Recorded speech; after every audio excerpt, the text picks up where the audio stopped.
giving me the starting. This hangout is on the live. All right. Hey, this is Ross Payne with Roleplay Public Radio. We're playing Call of Cthulhu here for the Patreon backers. This scenario is called Fugitive Recovery, because that's what the goal of the scenario is, to recover a fugitive, preferably alive, because you're all, bounty hunters essentially. So anyway, before you are all in Kansas City.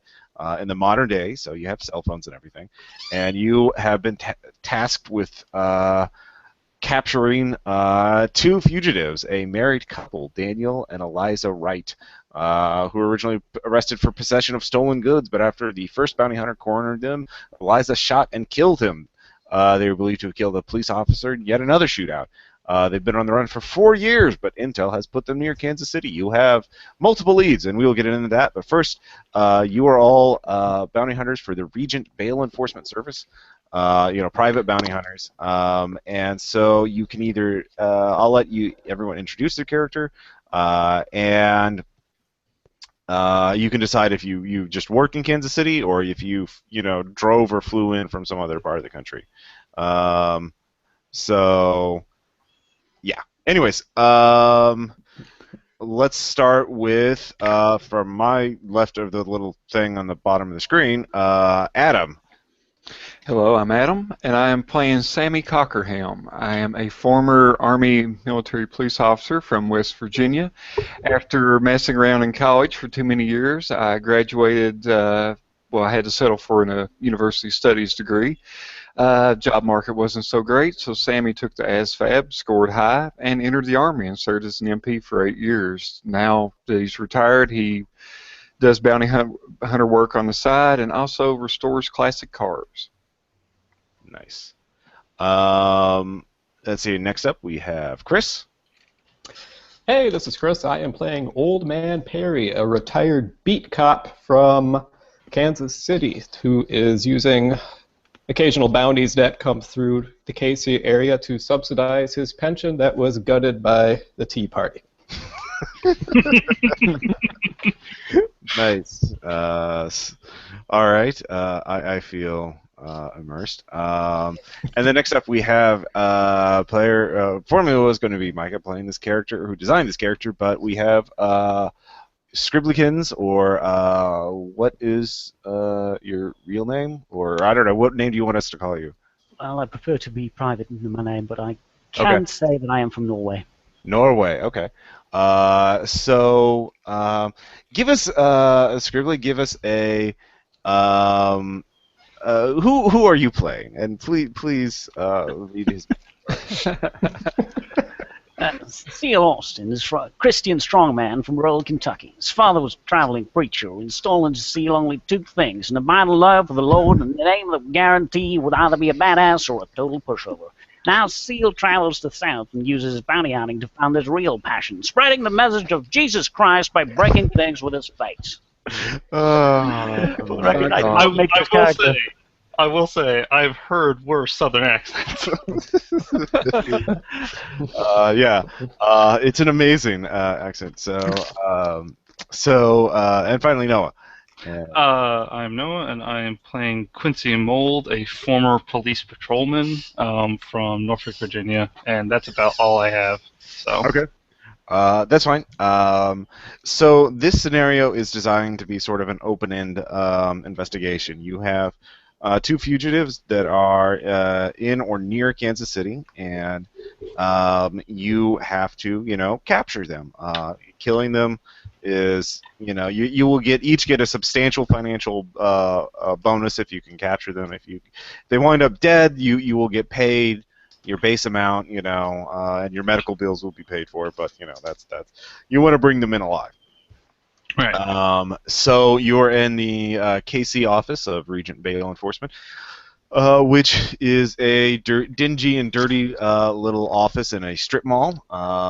They try to keep sort of low-key anonymous offices around the country, and your supervisor for this case is a grungy middle-aged man, Walter, who just is the kind of who would be smoking a cigar if they hadn't banned smoking indoors. So He has 3 leads for you to help track him down.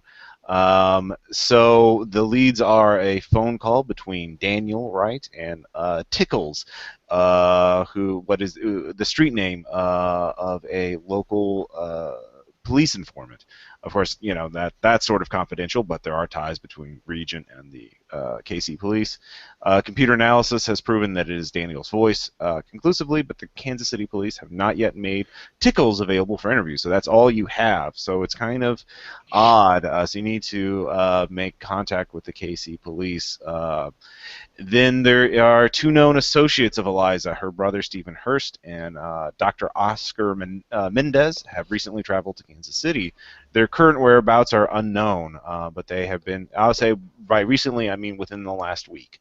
And then a rental car from about 2 days ago, or supposed to be returned 2 days ago, has been reported missing. Then a review of the security camera at the car rental place reveals footage that matches the couple, the Wrights.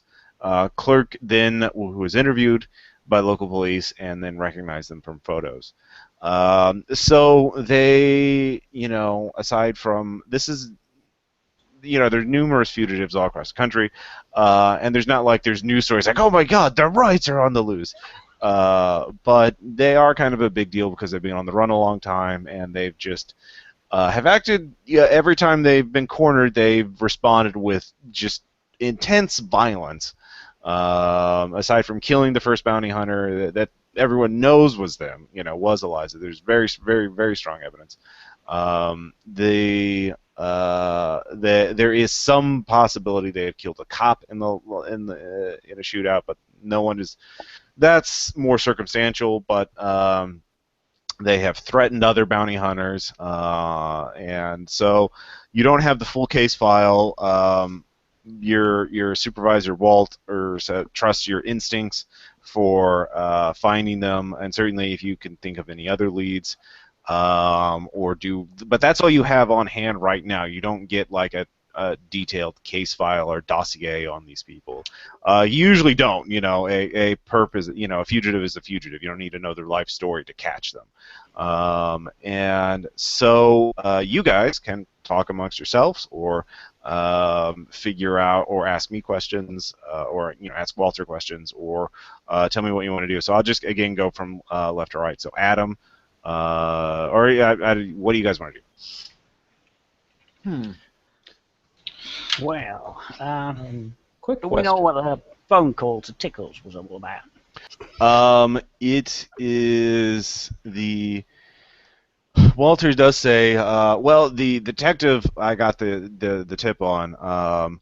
Detective. Let me hold on. Sorry, detective name generator. I'm sorry. There's so many NPCs. Let's see here. Random name generator. Speaking of which, what was the name of the boss? Walter. I didn't give him a last name. Walter. Let me see here.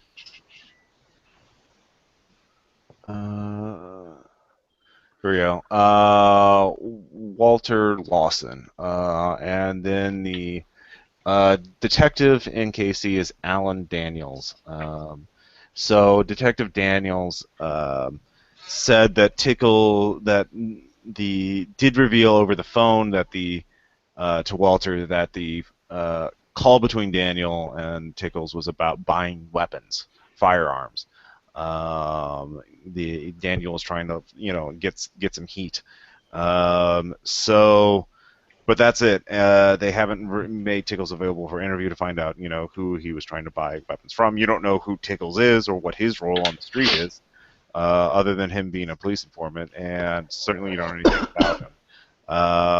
But you do have a street name, which could be enough to make skill checks if you want to try and,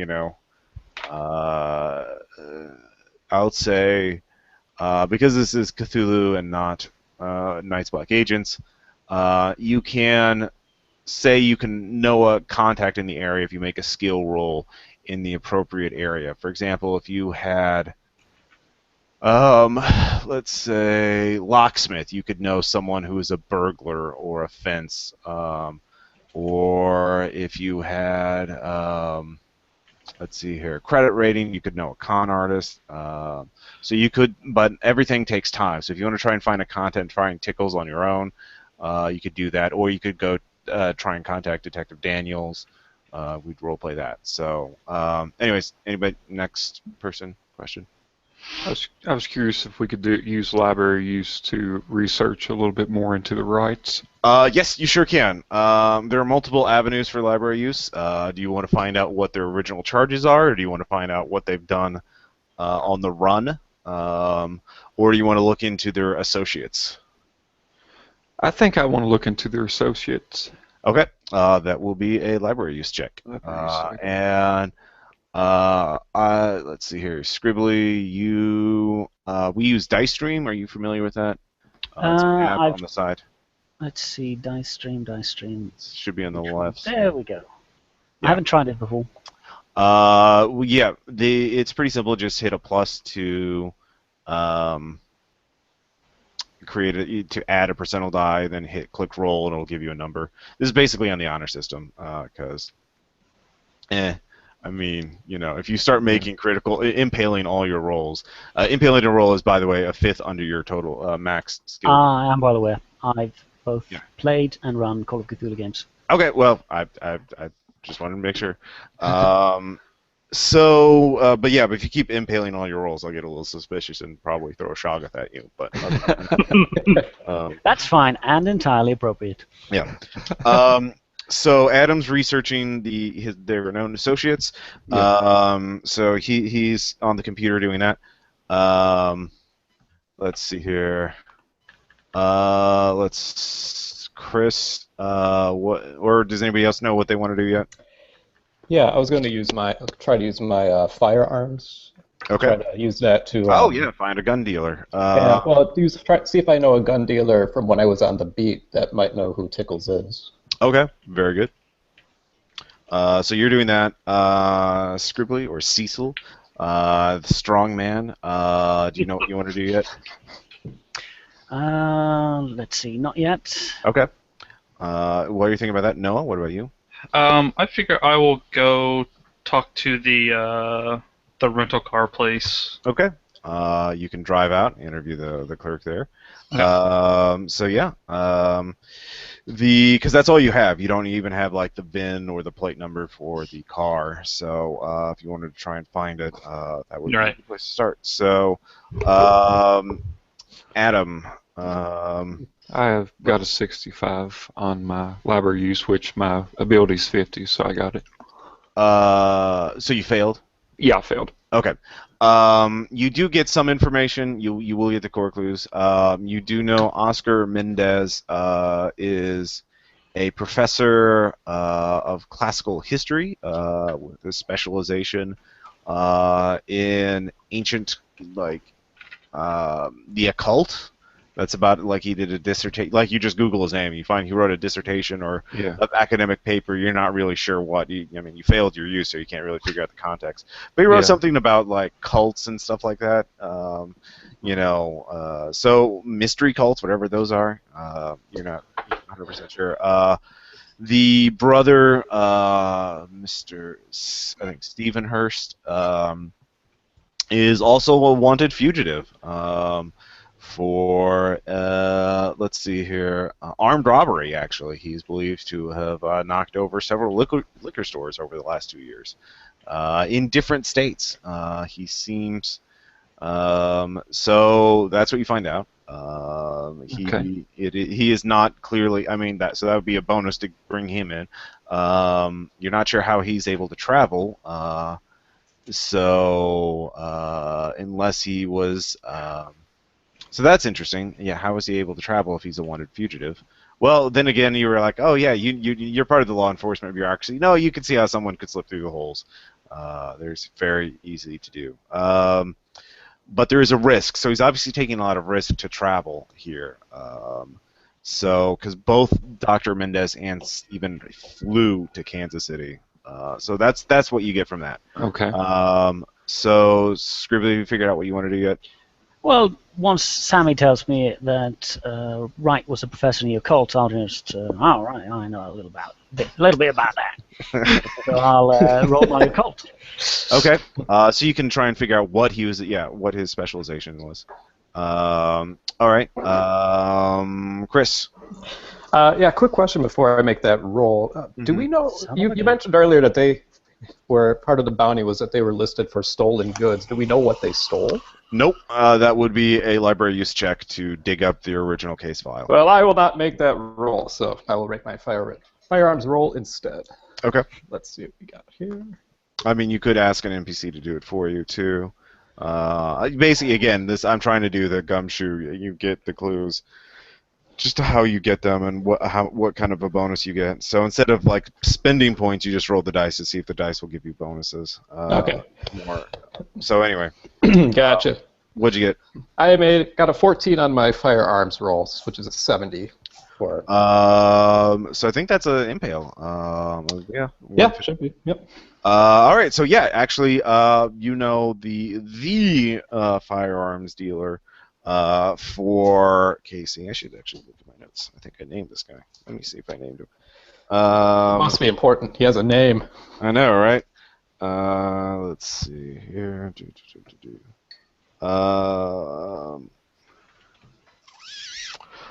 The dealer Tickles was probably going to. Who he has he also just goes by his street name. His name is the Aryanid because he likes spiders and he is a white supremacist.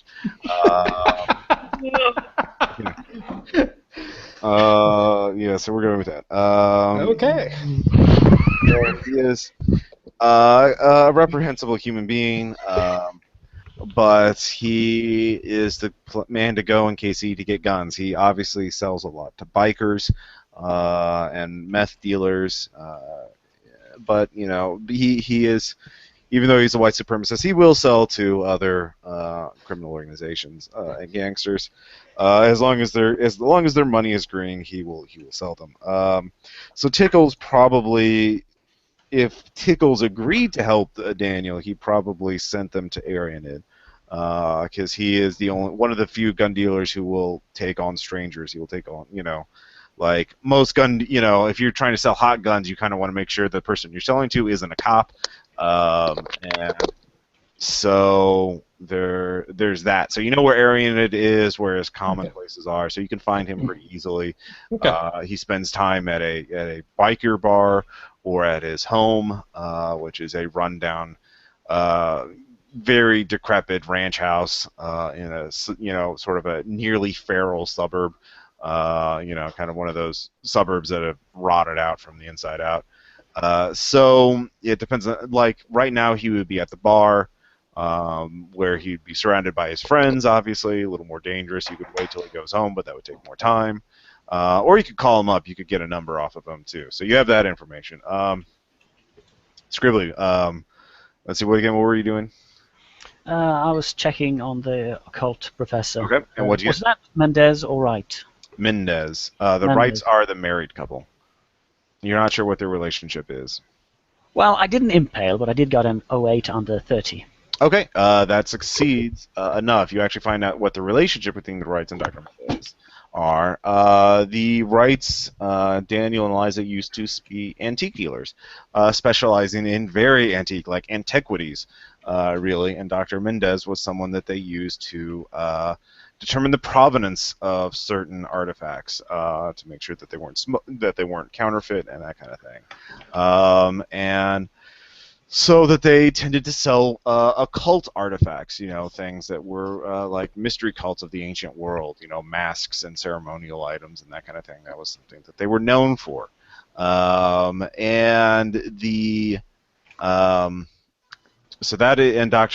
Mendez, sort of is a well-read, well-traveled scholar. He is highly respected in his field. And is let's see here. You actually get a cell phone number too with that. So you read up, but there's nothing there. I mean, what is there anything specific you're looking for? I mean, that's sort of this is sort of a broad thing. Well, is Mendez the one, a sort of person who would usually associate with the Wrights, or rather what the Wrights have become? Well, no. I mean, I mean, Mendez is not a wanted fugitive. He is not suspected in anything. It is known that the Wrights have called him, but receiving a call from a fugitive is not a crime. Dr. Mendez has apparently cooperated with police as far as you can tell. I mean, he is professor emeritus at Miskatonic University. Which means he has free time to go about and do whatever he wants. So let's see here. What would we have to know, since this is occult and might be relevant? Daniel was in possession of stolen goods, but what were those stolen goods? What did they nearly kill a bounty hunter over? That would be a library use check. Is it something they might still have? You were researching Dr. Mendez, so you find out about Dr. Mendez and you're familiar with his work and his number, but you can't figure out that the Wrights case is not mentioned when you. Let's see here. It's not mentioned. Let me think here. So you'll have to do more research to do that. So Noah. Yes. What was your role? Let me see. Could I use law? To do what now again? Sorry. Because I'm talking to the. Oh yeah, the car rental place. The car rental. Yeah, so you drive there. You get there. It's just a normal, small little building surrounded Right. by a very large parking lot for all the cars. The clerk there is actually not the one who was interviewed by police. Let's see here. We'll do more random names. Let's see here. Let's see. Lola is there, but it was Tabitha who took the who rented them out to the Wrights. So Lola asks you, "What? Oh, do you have fast talk or anything like that?" I do have fast talk. You can make a fast talk check to do that. Okay.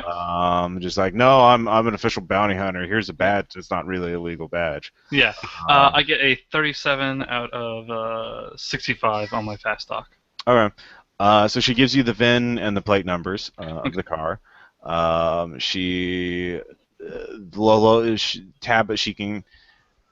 Tabitha is not on duty right now. She's off right now, but you could either ask her for a number to try and call her up and to interview her directly, or I don't know, what other information do you want? I just like to, because they actually rent the car and then kind of run off with it, or they rented the car for a week, so they were here 9 days ago. Okay. And then they're supposed to return it. It's been missing for 48 hours. Okay. So they notified the police. The police then, they showed them the footage of it, and that matched the description of, fugitives in the area. Okay.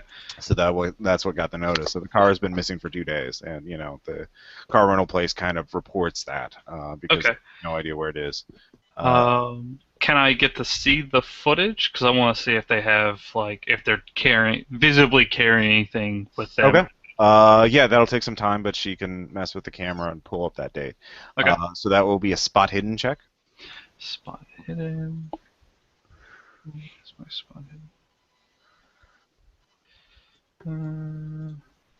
18 out of 70. Okay, very good. As you're watching the footage very intently, it's not super HD, so you can't really make out super great detail. Right. But you can get some details. It looks like Eliza has a pistol in her belt. Okay. It looks a little lower than the other one. One like she has a belt or a pistol in her or a holster. Yeah, there's Okay. a bit of that. More interestingly, she also there's something odd about both of them. As you're watching the footage, there's this consistent pattern of distortion around them. It's very thin, but you don't really notice unless you're zooming in and looking at it. But it looks like there's something. I don't. It's hard. You've never seen anything like it before. It would be easy to dismiss as a just an error in the camera or something like that. But it's consistent. Like a halo or just surrounding them, an outline surrounding them, and just them, and it follows them perfectly. So you're not really... Could I get a printout of just like a frame of that? Sure. Okay. That will be something you can do. Let's see. But meanwhile, whose action was next? So this has all been about 2 hours for everybody to dig up information, start looking into stuff like that. So Adam, where were you doing? You were researching them. Yeah. Yeah, I was researching. I believe, I guess, was Walter Casey, was he the detective? Alan Daniels. Yeah, Alan Alan Daniels Daniels. is the detective in the KC police, who apparently handles Tickles, the informant, and knows about the connection between them and Danny. He's the one who tipped off Walter. Okay. So you're not sure what the deal is with that. Okay. So yeah, you guys can talk to each other. What do you? I assume you're all communicating, messaging each other. So Right. Yeah. Yeah, I'll make yeah. sure to let them know that they are armed. Yeah. But yeah, only Daniel looked unarmed, or he was carrying a very small weapon. But Eliza was packing a large pistol. Yeah. I'll send out a general request for more information on what kind of stolen goods they were caught with or potentially still have, because if we can return that too, that's another bounty for us. Yeah, that's true. So what skill are you using for that? I can't use any. I don't have any library use, no computer use. The strong man. But the only intellectual skill I have is occult, which is probably because I'm so into Jesus. Well, I could relay to you that Professor Mendez had written papers on the occult. Maybe that would be a... Yeah, I assumed you already had that, which is why I was investigating. Yeah, you already got that. So yeah, sure. The thing is, yeah, you could. Well, with Fast Talk, you could talk someone else into doing it. You could try and talk your boss into doing it for you, because he's supposed to be helping. Because I'm looking at his sheet right now, he does have Fast Talk. So you could just go to the police and talk to them if you wanted to get more information. So yeah, well, I mean, what for you guys? What do you think is the strongest lead? What do you think is your major avenue? Because time is obviously a factor here. Yeah. Right. Well, I'm definitely going to hop in my Buick LeSabre and head down to the bar where Arachnobob is and see if I can get anything out of him. Okay. Is anybody else going with Chris for that? Yeah, and I'll go with him. I'll laboriously send a text message on my flip phone, track phone, full of spelling errors, letting everybody know where I'm going. I'll tell you. I'll catch up with you there. Okay, so the two of them are going there. I'm just trying to find out about Arianid. Now the thing is about Arianid right now, you have no leverage over him, except unless you wanted to reveal that Tickles was a police informant, which is almost certainly going to get Tickles killed.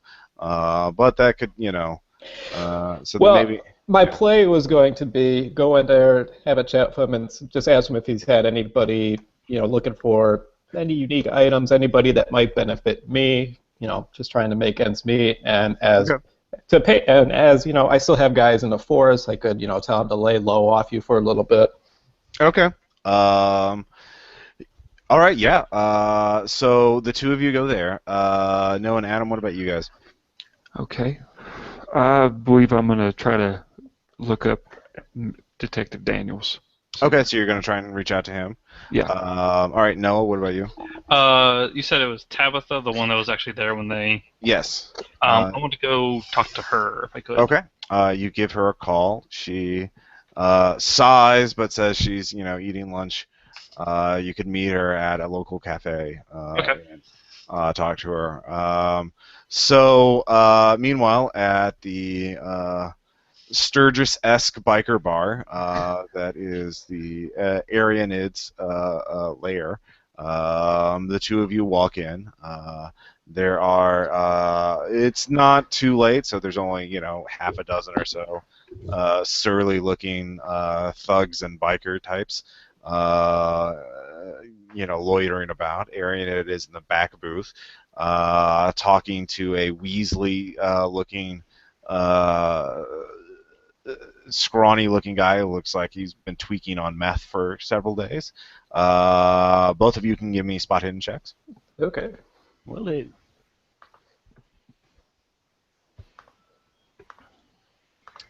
$49 and 65. Okay. And 62 out of 75. All right. So the both of you notice that the Arianid is slipping something under the table to the tweaker. The tweaker grabs it quickly, looks around a little bit like Gollum holding the the One Ring, and scuttles off. You two can approach the Arianid if you want.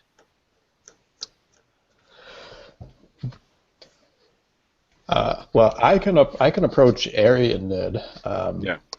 Strong boy, do you think you should follow the tweaker? Yeah, sure.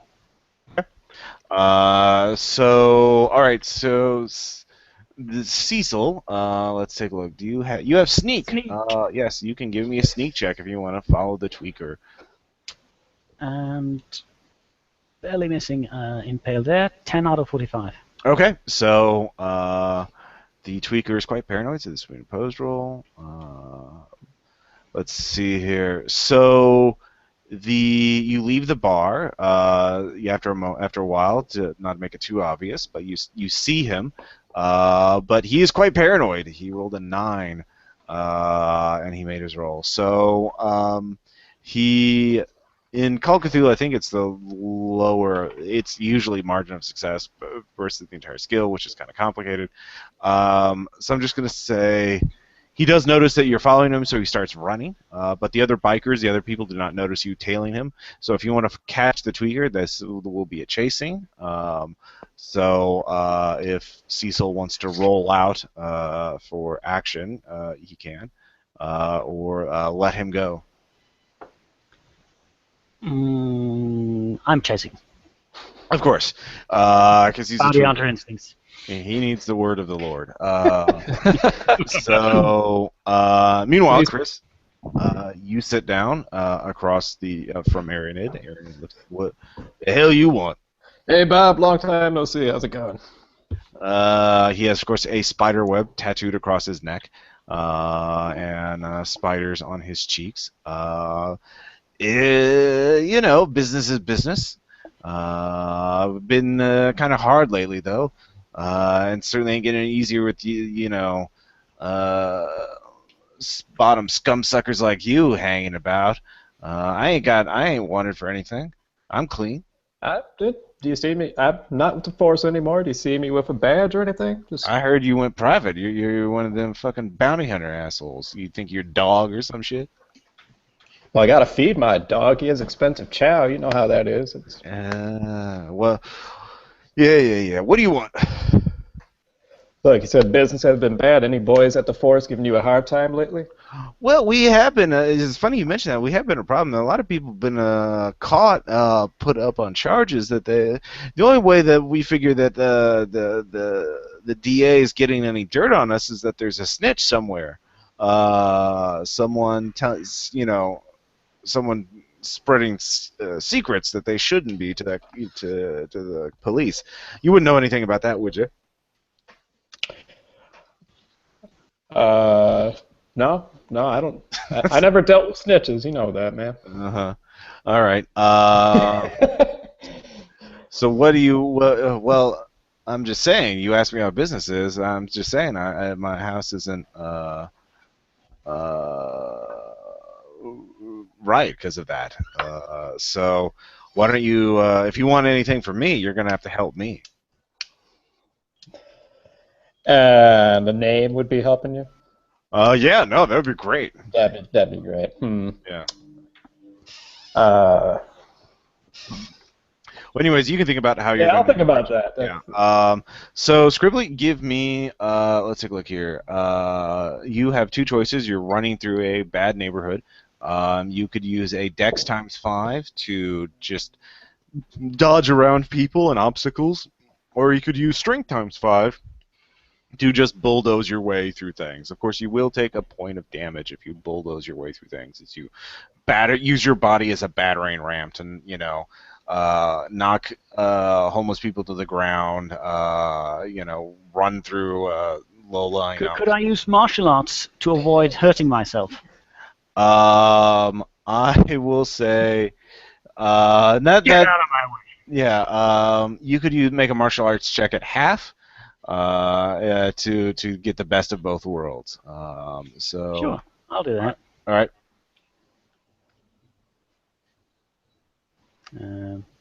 Nope, that's a fail. 70 out of 35-ish? No, 37.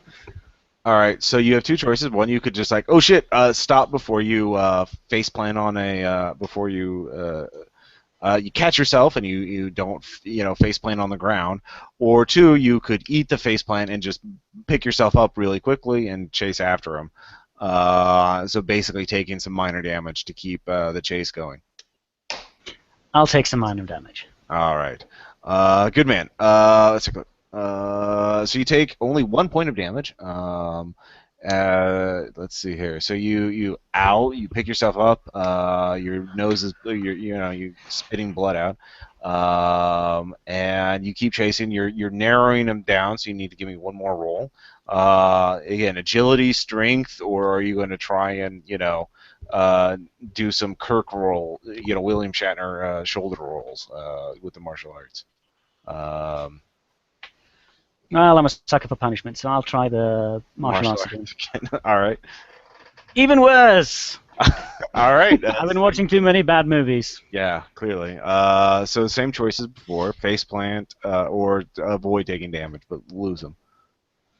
I'll face plant. All right. Let's see here. I take 2 points of damage this time. Let's see here. Where are your hit points on this sheet? Well, you have 14, so you have 11 now. I don't think it's on this sheet. That's weird. I think I forgot to put that on there. But anyways, you had 14, now you have 11. But you managed to corner him. He is cowering in an alley between two buildings that dead ends. Or actually, it doesn't dead end, but there's a big chain link fence with barbed wire on the top, so he can't climb over it.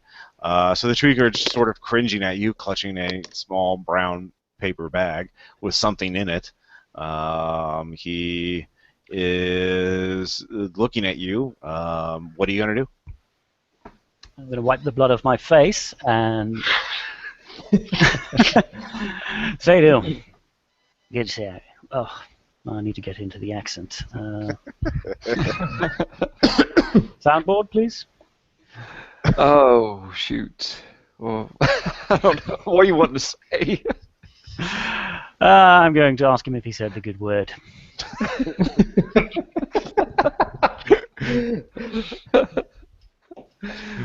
Just add an ER to everything and then take a G off of everything that ends with a G, and you pretty much got the accent. Hey, you know the good word. No, I can't manage it. I've lost it.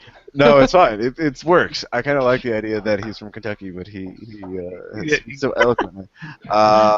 So you ask him, he's like, "What the hell? You some kind of missionary?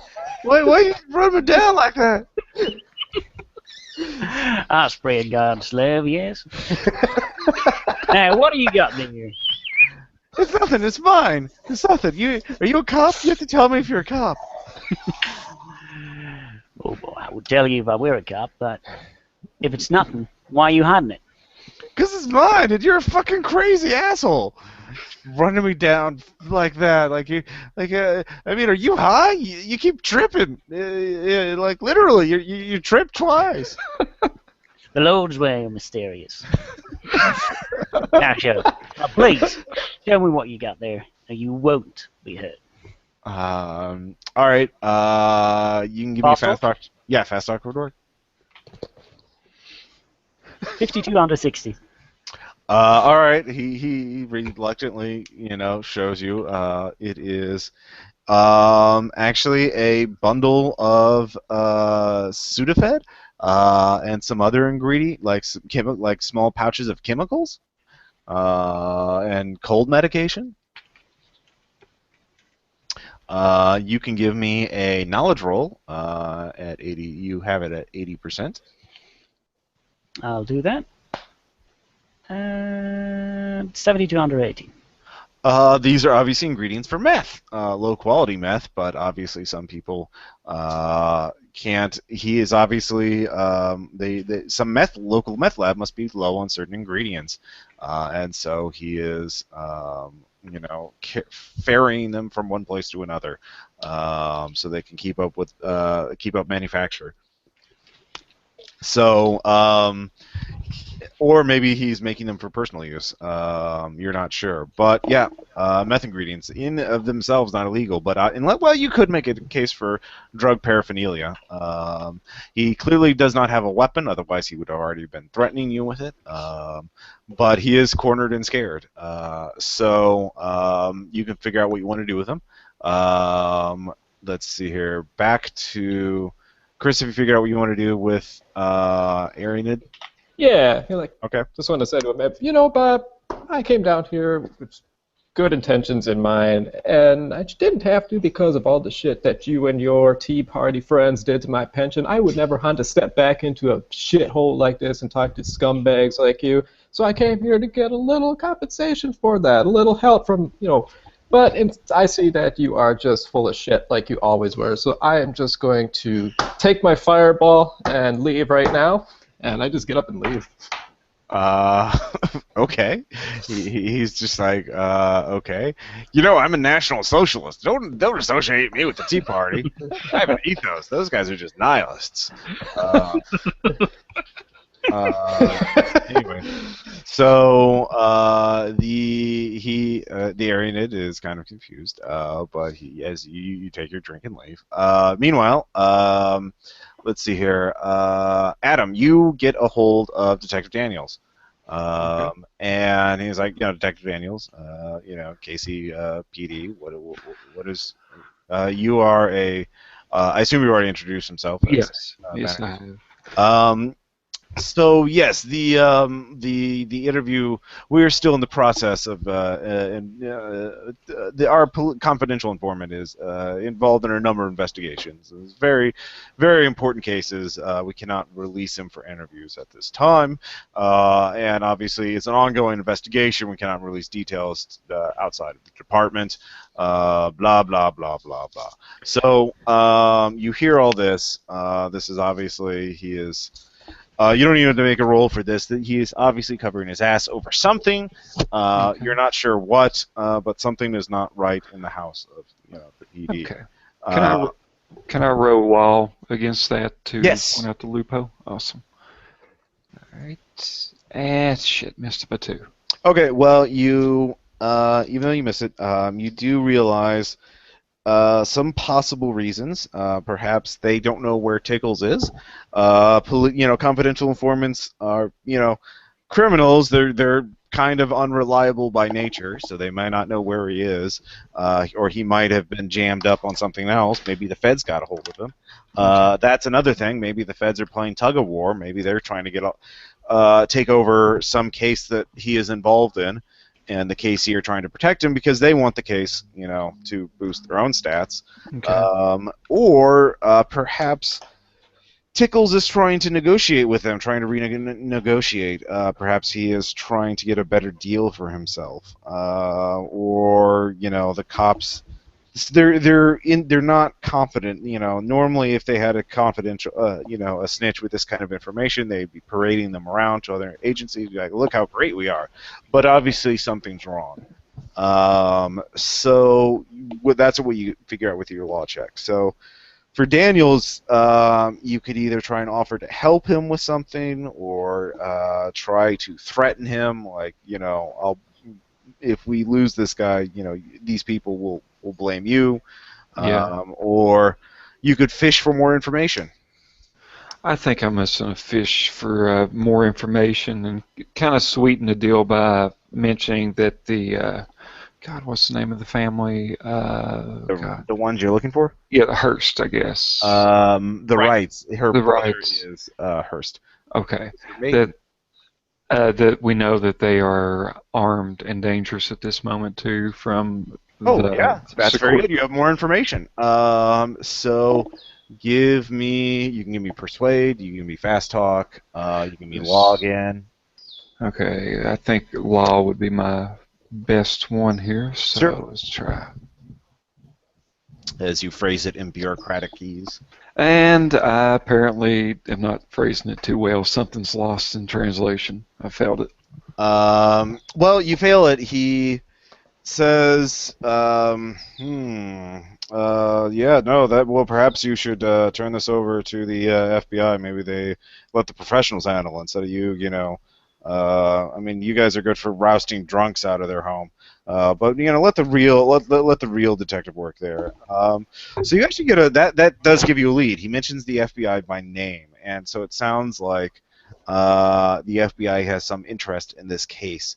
Okay. And of course, the people at the local FBI office. There is an agent there. Let's say Glinda Hampton, who is a special agent. So you can try and talk to her. Okay. So that's what you get out of Daniels. You want to try and get. So you did get some more information. So anyways, Okay. Back to Noah. You track Tabitha down. Okay. And Tabitha tells you, first the same story she told the police. They rented. They seemed a little stressed out. Didn't laugh at any of her jokes or anything like that. And rented, a white 4-door sedan, very standard. She does mention that they did get the GPS TomTom unit. They paid for that. Which was not in the original report, so you get some new information. Okay. But that's all she offers up. What do you want to ask her? So they look distressed. Yeah. Um. Tired, overworked. Okay. Maybe they've been out in the rain lately. I don't know. Okay. Was there anything else about them, like their look, that seemed strange, unusual? They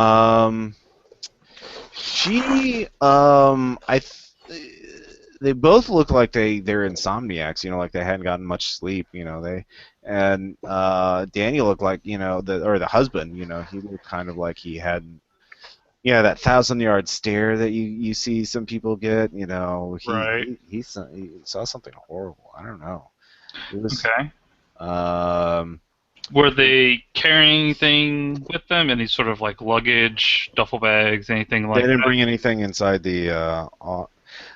They didn't bring anything inside the office, and I didn't look at them outside. I think they just walked there. They didn't have any. I didn't see them drive up, or no one dropped them off, or anything like that. Well, they could have got an Uber, maybe, or a taxi cab, or something. Right. Maybe that might have dropped them off.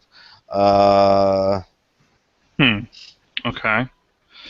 I'm trying to think if there's anything else that she might have noticed.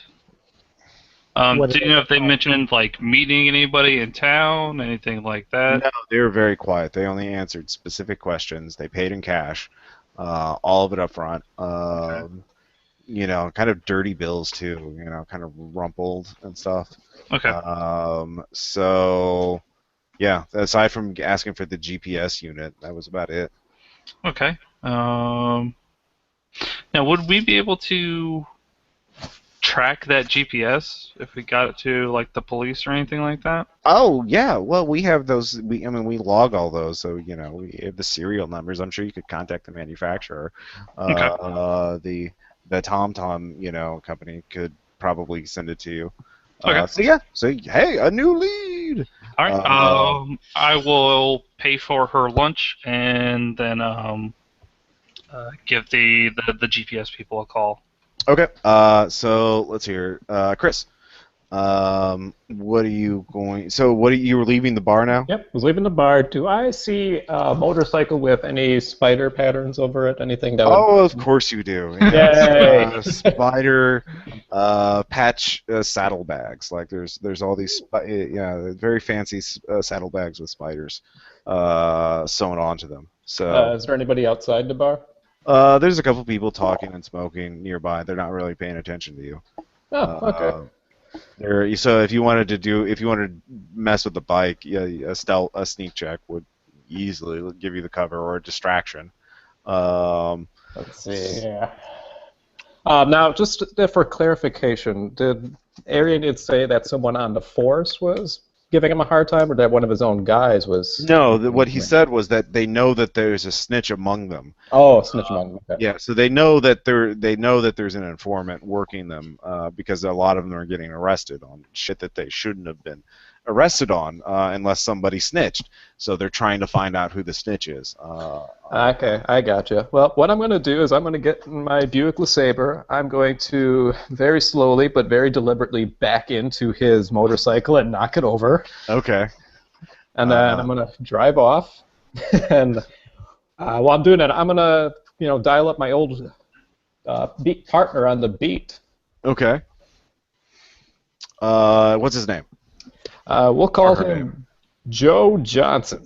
Joe Johnson, great name. All right, so, hey, old man, what is it? What's going on? Hey, Joe, I got a favor to ask. I got a 6-pack of Labalt Blue in it for you if you help me out here. Oh, I'm, well, hey, it wasn't working out for me anyway. What the hell? Yeah. What I got? What is it? What I got to do? Well, you know that dipshit Arian did? I went down to give him a hard time because he's giving me a hard time just because he's a jerk. But he's having some hard time. Apparently, he has some guy on the inside leaking something to the force. Do you know anything about that? Oh, well, those guys are, ever since that big shooting out, they've been, the commissioners had a hard-on for taking down biker gangs and shit. So they've been getting a lot of heat lately. I wouldn't be surprised if the detectives cultivated an informant, as they say. So they're doing, so yeah. Let's see here. Let me think here. Yeah, so that's what Joe tells you. Again, so that the commissioner, the police have had a mandate to take down biker gangs, which would explain why the DA and the police have taken the time to cultivate an informant to help take biker. So you understand what's going on, right? The Tickles, yeah. Yes, so, exactly. Yeah, it's not the other way around. So so that's what Joe tells you. But he doesn't know anything out like that. So he's still a beat cop. Or wait, were you a detective or were you a beat cop? Was your character, would Joe be a detective or would he be a beat cop? If they're partners, he'd probably be a detective. Oh yeah, detective. So yeah, he says he's not working that, and detectives keep their informants close to the vest. So it would take more than a 6-pack of beer to get that out of something. If he had something juicy to trade for, like a drug bust or something, that could help. Like a drug bust, eh? Yeah. So if you wanted to get Tickles' name, you'd have to give the police something, Joe something that he could trade for, essentially. Hey, I'm going to call Cecil. Hey, thanks a lot, Joe. I'll swing by later with that 6-pack. All right, so Cecil, you're holding up the tweaker.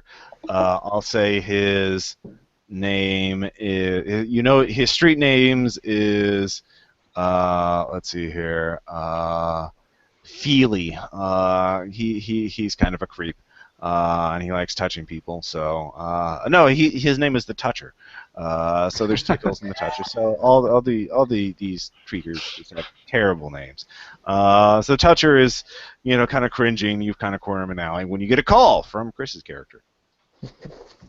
Excuse me, I gotta take this. I'll answer. Yep, Barry. Hey, God boy, did you catch that tweaker? Yeah. He's got a bunch of chemicals and cold medications. You know, the usual. Yeah, the usual. Is he taking that to somebody? Probably, yeah, probably. Oh, okay. I'll swing by. We can give him a lift there. Yeah, sure. I'll name the street. All right. Okay, it's not too far. All right, so you show up. Mm-hmm. The toucher is easily persuaded to go in the car, but he looks very nervous. Like, I can't. If you guys show up there, they'll shoot us all. I mean, you guys don't look like tweakers. They'll just kill us all. You can't take them down. Somebody been buying a lot of product of you lately? What do you mean? Well, you stocking up. Well, yeah, no, we've been there's been a lot of problems with the supply chain, as you would say, and so we're trying a just-in-time kind of method of, make the meth as people need it, which is always make meth. They always need it. We need more meth, and the police keep taking it. It's very problematic. All right. Go ahead. So there ain't somebody in particular who's been buying up a lot of product? Just us. Yeah. There's nothing like that. So you realize though, if you want to get the toucher, the toucher could lead you to the drug lab. That would be a juicy bust that you could use to get to Joe to trade to get Tickles' name and location. Yeah, that was my play. So I was just gonna turn around and be like, listen, son, you can have all the drugs you want. We just need to know where you're taking it, and I'm gonna call a few friends, and then you'll be all scot free. So that'd be fast talk minus Fast 10. talk? Minus 10? Okay. Yeah. It's definitely kind of it's suspicious of you for some reason. What, an old guy in a Buick saying he wants information about a drug lord? Not suspicious at all. Yeah. This seems legit. Oh, but I make it. Oh, nice. All right, so you guys spend some time organizing that, and the toucher says as long as he can, as long as he's not mentioned, as long as you keep him safe, and tell him not to search the floorboards of the bathroom. He'll be, if you can keep him from that, because then he won't. He'll keep it secret. But Son, if I told these buddies that I was walking, my source was a tweaker named the Toucher, they would just ridicule me for dealing with a pederast or something. We're not gonna let you in on this. All right, you're good. No, I ain't like that. Ain't like that at all. Sure, son. Yeah. But that cow was asking for it. You can look at it in her eyes. More than we needed to know, son. More than a God boy working this while we get this. I have a pamphlet. You want to read it?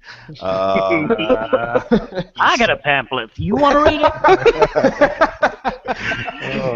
You should read it. You should think carefully about what it says. All right. So, meanwhile, Adam. Okay. May you find the Lord. Yeah. You could join up with them to help them with the drug bust, or you could talk to the FBI, Glenda at the FBI, or you could try something else entirely. What do you want to do? I think I'll try the FBI deal at the moment. You call up Agent Hampton. Answers. She asks what you want from her. I introduce myself as being retired military and currently pursuing a bounty of a wanted, known to be armed group of suspects.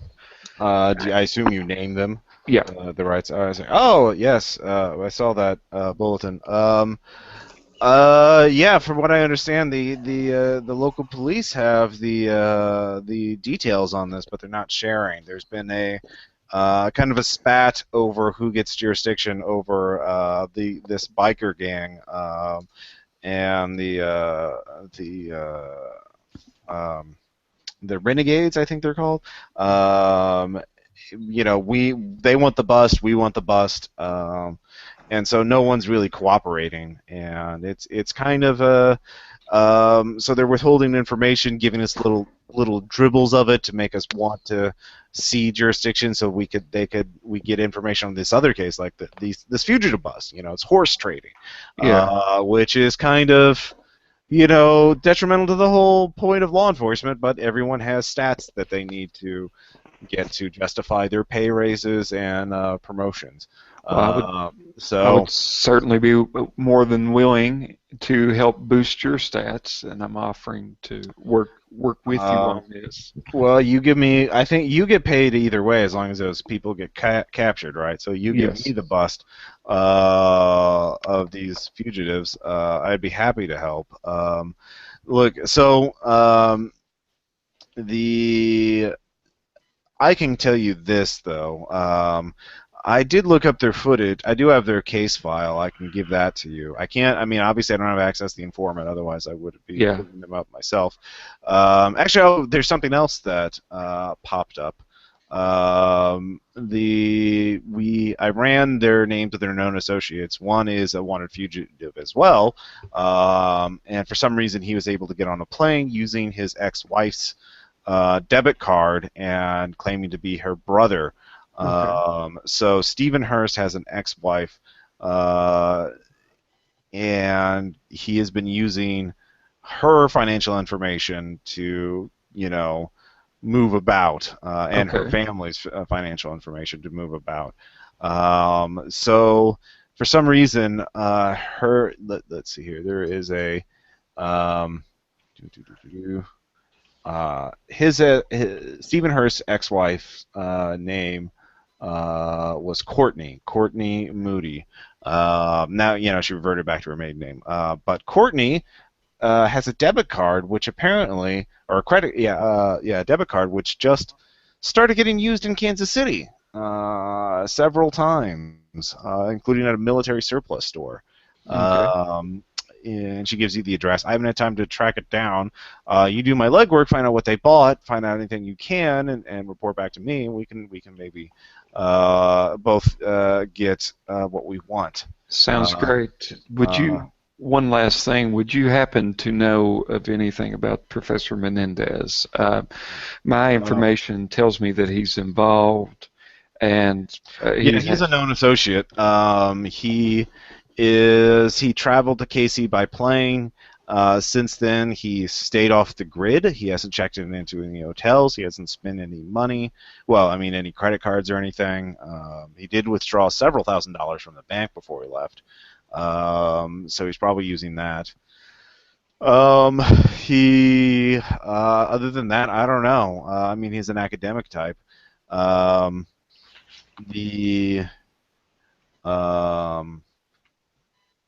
I don't know. I've no other leads on him. I mean, he seems to be quiet. I haven't had time. I can give you his contact information for the university if you want to call him up, but they've been all right. So she gives you that information too. I don't think that'll. I think the debit card's going to be a better lead, but I can't order you to do anything. Okay. But yeah, you help me, I'll help you. Oh, definitely. Well, this has certainly been a pleasure. Thank you, Matt. So, meanwhile, Noah, go back. You get the information. Of course, trying to get through TomTom technical support to try and trace a call with. The thing is, you don't have a warrant.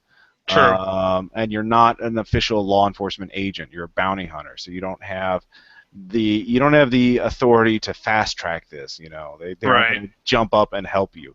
So you will have to try. You make a skill roll in order to get this in a timely manner, unless you can get someone official to help you. So what do you want to do? Could I use fast talk or law to just kind of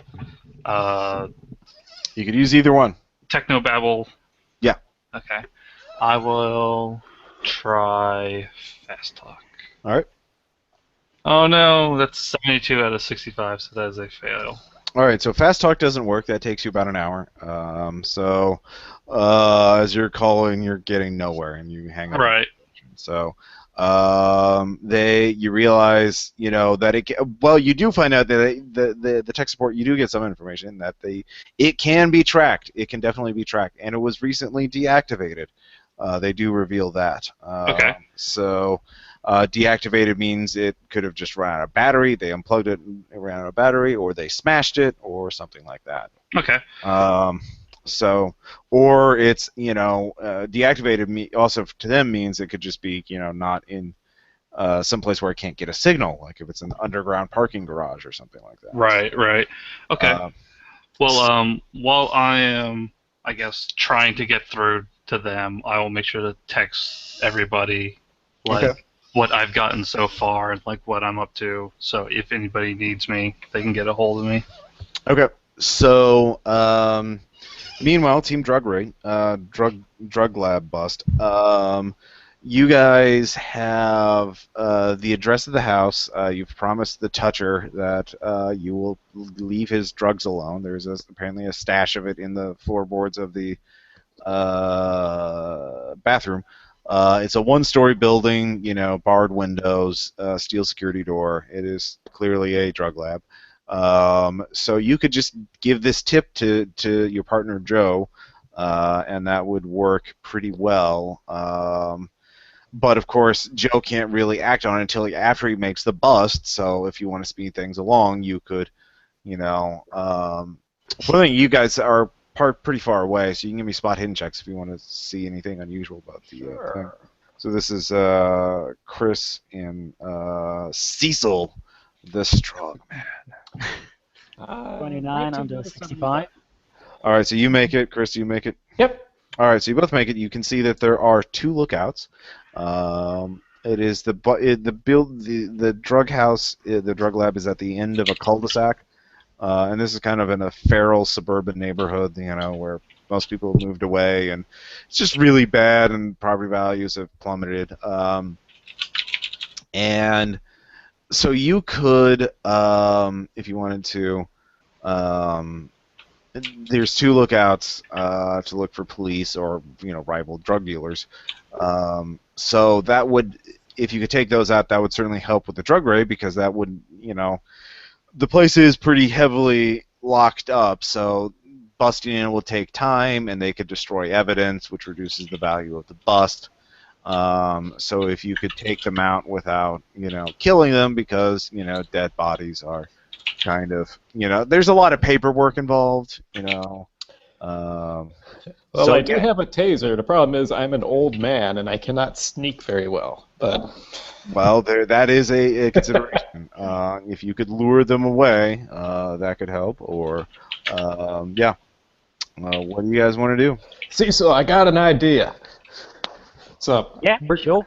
I'm gonna drive. We're gonna make sure the Buick is not in view. Gonna get out the tire iron and loosen the lug nuts on the car, and see if I could drive it and have the wheel pop off or flatten right outside of it. And get out and God damn it! It's a stupid car. Okay, so you're causing a scene. Yep. And you want me to get the drop on the other lookouts, or what? Well, my plan is hopefully those 2 knuckleheads come and try to help us to get us out of there, so we're not causing much of a scene, and then I could tase one and you could punch the other or something. I don't know what you do. All right, no, it's a great plan. I show them the way of the Lord. Yeah, no, this will totally work. Nothing can go wrong. What could go wrong? Drug dealing punching. So the first, give me a fast talk check to see how effective your act is. Both of us, or just one? Just Chris, because Okay. he's the one who is. Any modifiers to that, or just straight fast? Straight. It's the straight. Okay. Oops. Oh, hell no. 98! Oh, dear! They ignore you. They are not having any. You're gonna have to up your game if you want to. The distraction. We could fast talk directly at them, like, hey, you there, come and help us. Well, they're kind of hidden. Yeah, that might. Yeah, You could do that if you want to, but they're clearly trying to stay out of sight. They're not just loitering in the middle of the street. They're hiding in between buildings, just sort of walking around. But yeah, they're ignoring you. God damn it. I will say another thing you could do to get a reroll is to have both of you argue with each other. Or or of course, what will draw both of you. You don't even have to make a roll, but you know what will draw out the hood rats and the thugs more than anything else is a good old-fashioned street fight. So if you of course you can call your friends, the other players, if you want to draw them into this too. Do you have a gun on you? If you have the skill, you can have a gun. So, yeah, sure. I got okay, so yeah, you can have a gun. Could fired it in the air. That'll draw their attention. Then we can start yelling at each other. No. That might draw the wrong. They might just start shooting at you.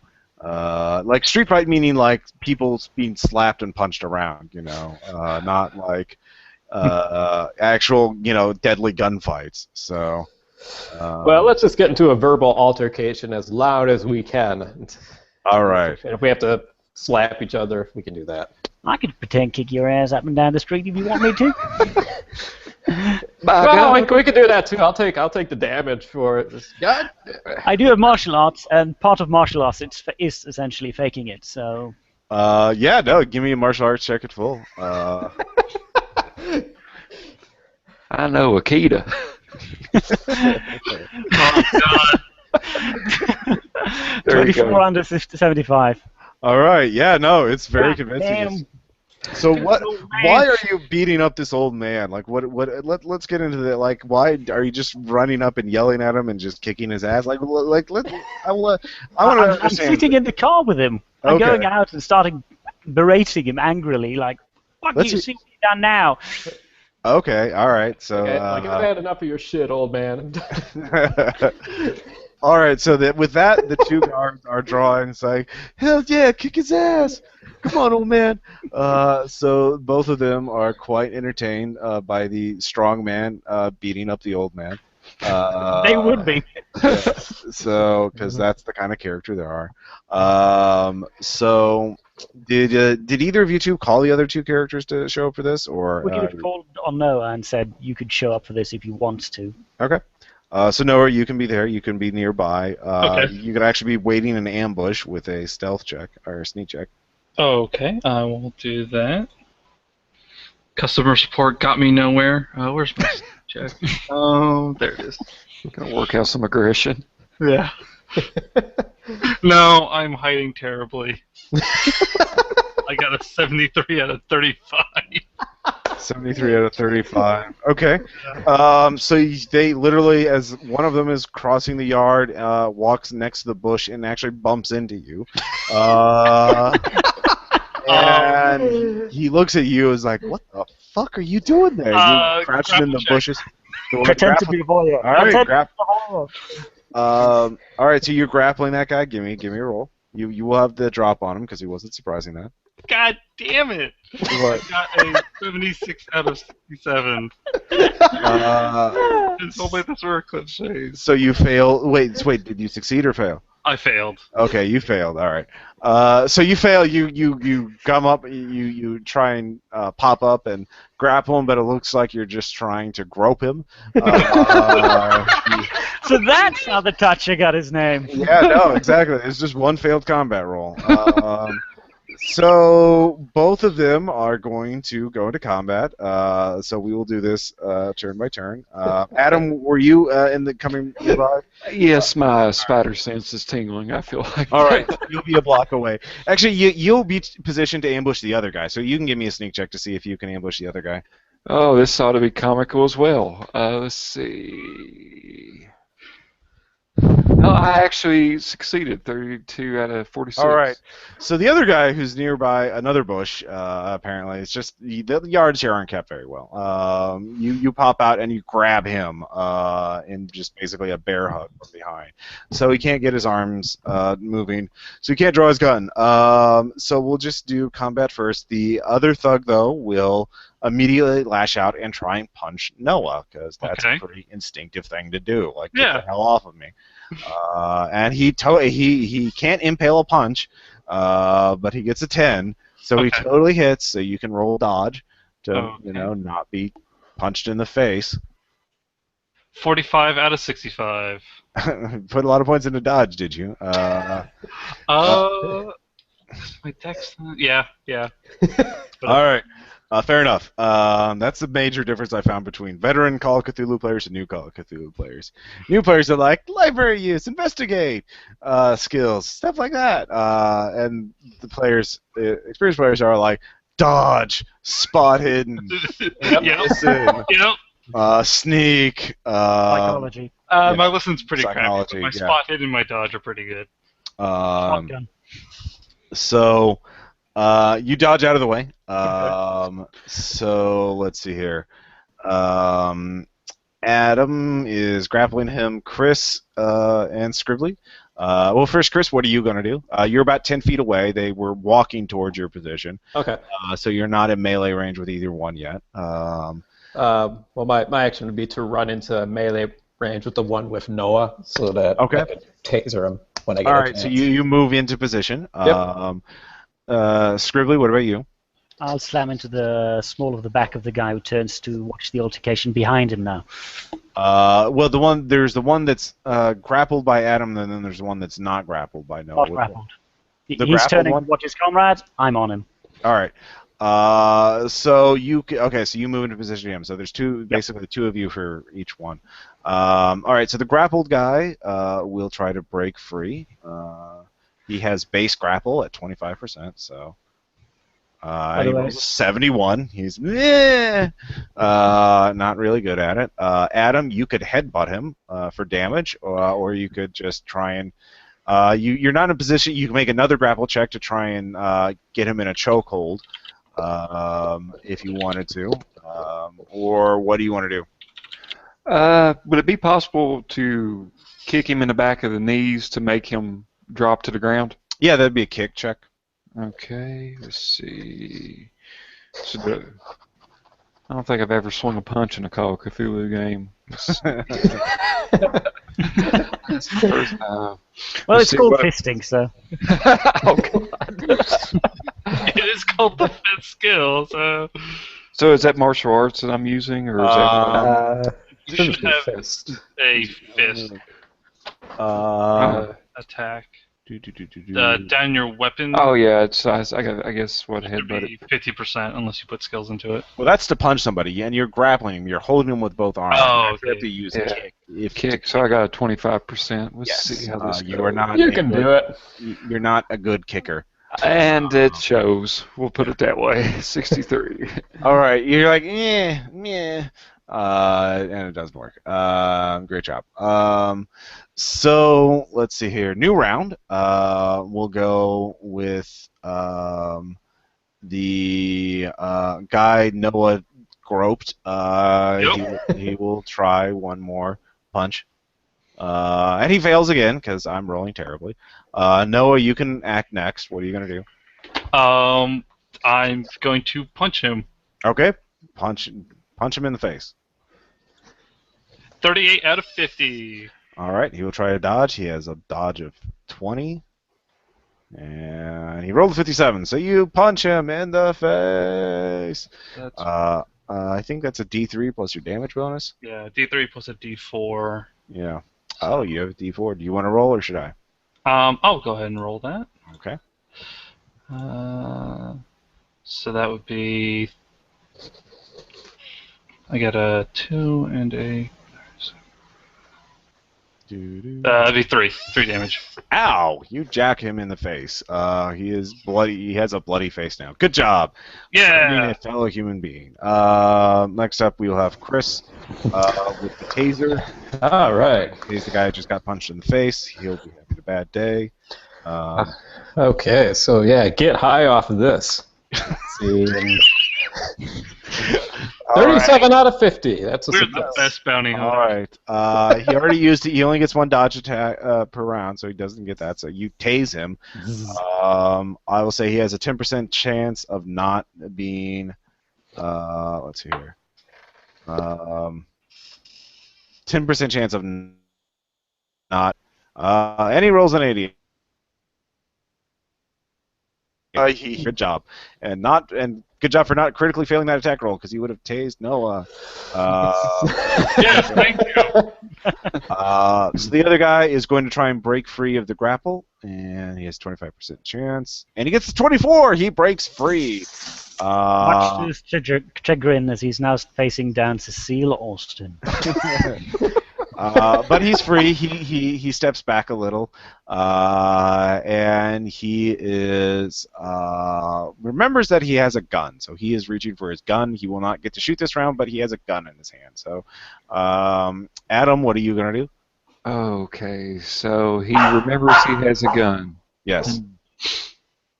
So no, he's pointing. He manages to break free and draw his gun. That's his action. Okay. So he's pointing a gun at you. So I will say, if you melee him, if you make a melee attack, he will get a free shot on you because really that's how guns work. I mean, like you can't just charge someone. Yeah. So unless you manage to distract him, so yeah, he has the upper hand right now. Okay. Wonderful. Shoot, and my gun's not drawn as well, so. Nope. Let's do fast. Can I do fast talk? Sure. You could try and scare him, or this 4-on-1. You're gonna loot. You might take one of us, but we'll fucking kill you. Yeah. Okay. Yeah, I'll do this. I'll go. This is the difference between a drug bust and a homicide, and there's 4 of us. We're gonna win. Like, All right. So yeah, it's 45% chance, and I got a 7. So yeah. All right. No, you look like a bunch of scary motherfuckers. And he realizes for all he knows, you're undercover cops. That's a beef he doesn't want to do. So he thinks he drops his gun and puts his hands over his head. Zip tie. All right. You guys have zip ties. Zip ties have plenty. We only have 6 each. Yeah, 6 each. So now, did our little fracas warn the lab? The what? The fracas. Did we? No, you were actually you did draw them far enough away, and no guns were fired. Yelling and fist fights are common enough in this area that they don't draw notice. All right, let's get him into Buick and call Reds. How much tank space do you have? So you call in the authorities. Joe gets there very quickly with a SWAT team. The drug bust, because the lookouts are not there, is very successful. Of course, you have to spend an hour there. Actually, one of the guys, the guy you tased, actually did have an outstanding warrant, so you can actually get the bounty for him, which is like $500 each. So good job.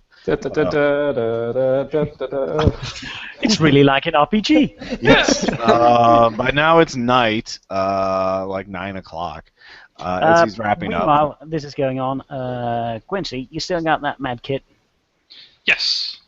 Can you look at my scrapes? Yes. I will go ahead and roll first aid. All right. Curious stigmata. 33 out of 60. All right, you heal your 3 points of damage. So let's see here. So it takes you. It's about 10 o'clock at night now, but you finally Joe comes through for you. He gets Tickles' names, or his phone number and address, so you can go have a talk with Tickles. And he, the toucher is, you of course. I assume you honor your end of the bargain, or are you going to betray the toucher as well? Like turn him into the cops. Does he have a bounty on him? No, not currently, but Joe would, you could say he was caught with drug paraphernalia, and Joe would take it. He doesn't care. He'll do it. Yeah, we're gonna turn him into it because that kid needs some.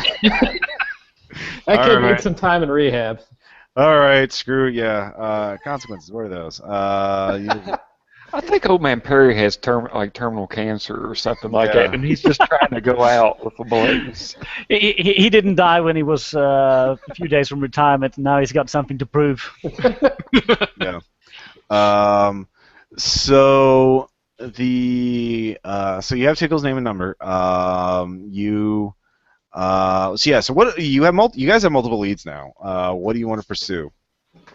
Uh, Well, we do have the. What are our leads? Let's see. Maybe able to track the GPS unit, although fast talking the company failed. We have the phone number to Professor Mendez, I believe.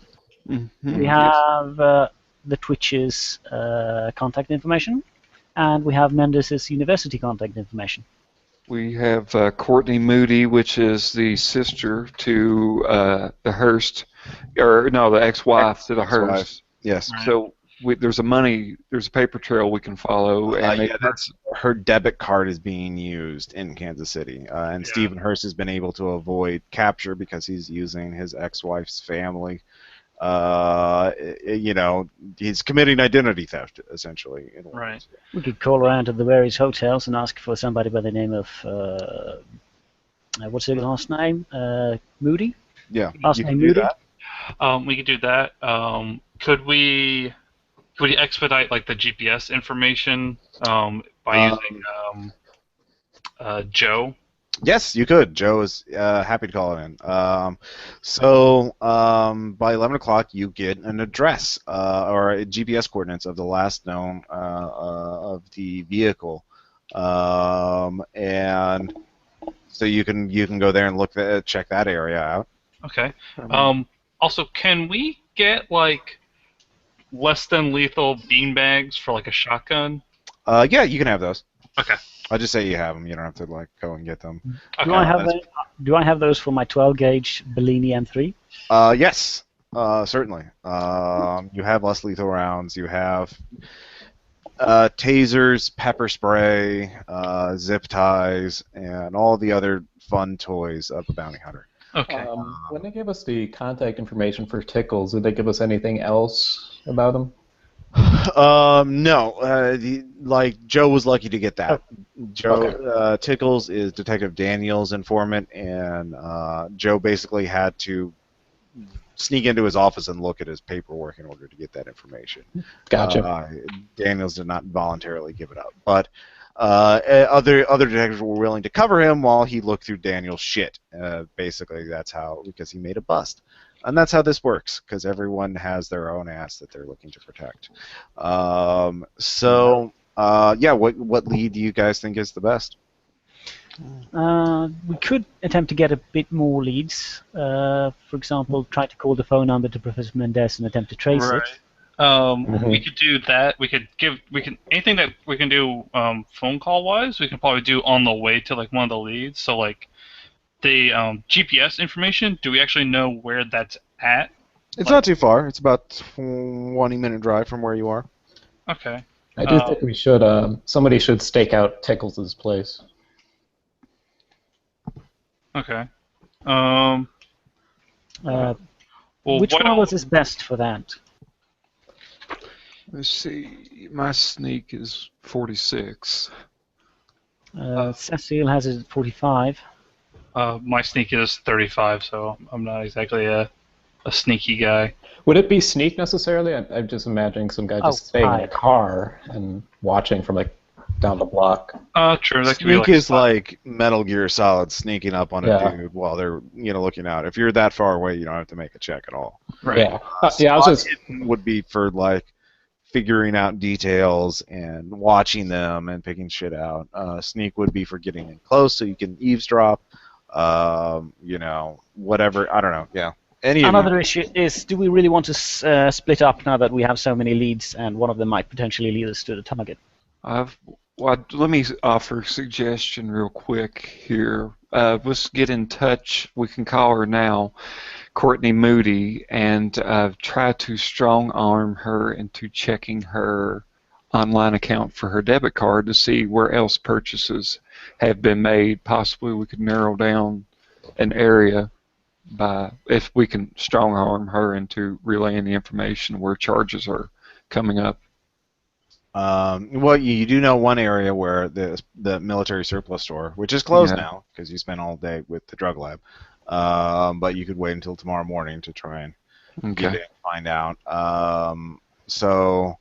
The other expenses have been you don't, Agent Hampton has given you some information, but you don't have. You can run a credit score check basically, and find out what the recent purchases are. You guys have that as private bail agents. Because hey, Panopticon Society, woo! Everyone's being watched all the time. Yay! What you might be able to tell us is whether what's his motive is. Yeah, you don't know what the motives are of these people. Aside from their ties, you don't know what leads them together. I mean, really, that's not our problem. Yep.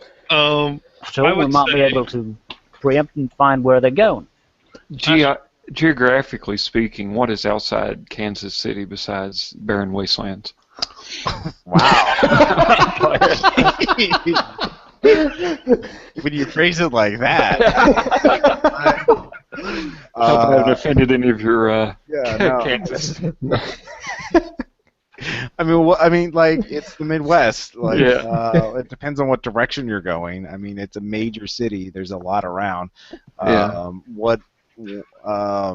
Military. You could give me the military. Well, what I was saying was, if they're buying military surplus, then chances are it sounds like it would be outdoors kind of deal. So that's true. I mean, Kansas itself is flat, but if you go south into the east, you get in the Missouri side. There are, if you get far enough away, there's the Ozarks, which are hilly, and forested. There's also lots of rivers nearby.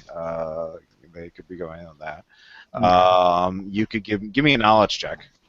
Okay, let's see. Knowledge. I don't know the alphabet. Oh no. Oh, here it is. Not alphabet. All right. Yeah. Zoned out. No. 98. Well, you know what I just told you. Yeah. That's pretty much it. You know that there are some abandoned towns in Kansas because they're super fun sites like, Oklahoma. I'm thinking of Oklahoma. Picker. No, is it Picker? What's that one I ran eyes down in? I don't know, but I remember. Picker, Oklahoma, which is obviously to the south too. But there are abandoned towns, ghost towns in Kansas and the Midwest, which if you had the supplies for, you could last a long time without being detected because nobody's there. Okay. So you have no idea. Anyway, so it's 10 o'clock at night. You guys are getting tired. You've had a full day of bounty hunting.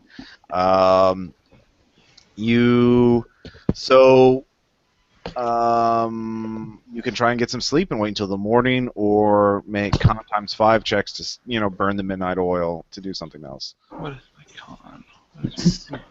Damn it. Con times 5. That's not too bad. I will head towards the GPS location just to kind of. Okay, yeah, you can do that pretty easily. Are the rest of you going there too? If we did a stakeout, if we did like a buddy system, like would that negate the con times 5 if somebody else if we're taking shifts sleeping? You'd still make it, but the penalty, like if you fail it, it won't be as bad. I'll help with the stakeout then. Yeah. Okay. Okay. So you're staking out Tickles? Yeah. Okay. So Noah's going to the GPS site. All right. So and the rest of you are going to the stakeout. Mm-hmm. Okay. So Noah, you get there first, obviously, because it's not very far away. Okay. It's actually just sort of a commercial street. There's a liquor store across the street. And an empty lot. The GPS coordinates correspond to an empty lot. Like they've just bulldozed and cleared the site. There's nothing there right now. You can give me a spot hidden check. Alrighty. 55 out of 70. Well, you find the GPS unit. It is smashed and in the empty lot next to the sidewalk. Okay. Like someone stepped on it several times. But you also see that there are surveillance cameras set up across the street from the liquor store. Okay. And the time, it was actually about 24 hours ago that the GPS deactivated here. So they dropped it about a day ago. Okay. And certainly the surveillance footage would show you have the exact time, so you could check the surveillance footage across the street. I will run across the street to the liquor store and see what I can find out. So, let's see here. All right, so you do that. The clerk is there. He asks you, like, well, hey, man, what's going on? You want some booze? That's what we sell here. It's booze. We also sell cigarettes. All right. Well, I'm actually... it's not legal. Yes. Okay. Okay. It's all right. I actually I need to see your security cam footage. What? Part of a bounty hunting investigation. What? Whoa! Are you a bounty hunter? Yes. Are yes, you I am. dog? No. Are there cameras here? Oh, we have cameras. I need to see your cameras. They're right there. See, like, look right. No, I need to see the footage. I need to see the. Oh, we have a little TV screen. See that? That shows you. That's you. Yes. Okay. I need to see the tapes from yesterday. Oh, wow. Like, really? Okay. So the guy is obviously stoned. Yes. He is late night liquor store clerk. You have to do something to make it through your shift. Yeah. So, how are you going to get him to? Are you just going to push by him and try and figure out yourself? Are you going to fast talk him to convince him to do it for you, or? I will fast talk him. Okay. And do like bribery of like I'll buy you like some fast food or something. Okay. Oh yeah, no, very good. I'll give you +10. Yeah, no, he's got the munchies. Okay. +10. Fast talk. Oh, I missed it by 1. He agrees to it. Okay. And says, "Oh, okay." He starts messing with the cameras, and then the system locks up. No. Oh, dude. Oh, harsh. Oh, maybe you should get some chicken nuggets. Maybe it'll be fixed when you come back. Okay, I'll go get you some food. Okay. There's a McDonald's across, not too far. So about 10 minutes later, you're back. Oh, dude, thank you so much. Oh, he starts eating. It's like, oh, it's still broken. Oh man, I'm sorry. Can you just give me the tapes? Oh, it's all digital. It's like on a hard drive, and it like deletes This is itself. a fancy liquor store. Can I get the hard drive? Dude, that's like expensive. When? Just bribe him. Yeah, credit rating would certainly work. Okay. Or if you had computer use, you could just try and hack the Gibson and fix it yourself. I think everyone has that. Or electronics repair, or electronics, or any technical skill. Any errand skill would work. Let's see. Damn it, we need Aaron. I think your best bet's just to bribe him with the ultimate munchie. Yeah. Where is my... Frosted Flakes are nice. There it is. Oh, my awesome credit rating that I didn't put anything in. Would you have at least $500? That's right! Yeah, sure. No, I'll give it to you. Good point. You did get the $500. You could make that spend. You could give him all that. He would. Sure, I will give him the bounty money from our first. All right. Dude, oh, that's awesome. I could buy a new hard drive from the pawn store over there, and he'll never know. Right. So, yeah. All right, so you do that. You walk out with a hard drive. So you just need to figure out how to get the footage out of it, which would definitely be a computer use check or electronics. Actually, computer use would be the best thing, or to get the FBI to do it for you. I was gonna say, does anybody actually have computer use or electronics? Yeah. 36. Let's see here. My character uses a track phone. No way. All right. So meanwhile, this takeout. All three of you give me con times 5. Okay. Okay, let's see. No, I'm a sleepy panda. I just barely made it. 41 out of 45. Scribbly, how is the strong man? I impale. Oh yeah, of course. I'm powered by my faith in coffee. Coffee. If God wanted us to sleep, he wouldn't have made caffeine. Exactly. So Adam, you're sleepy. So you'll have a -10 to intellectual type skills until you get some more rest. Okay. Yeah, you're getting bleary eyed. You're like, oh god, this is. So you just take out Tickles' house. All three of you can give me spot hidden checks. Okay. The beans. Fail. 25 out of 75. Spot hidden. Let's see. Failed. So wait, who made it? I did.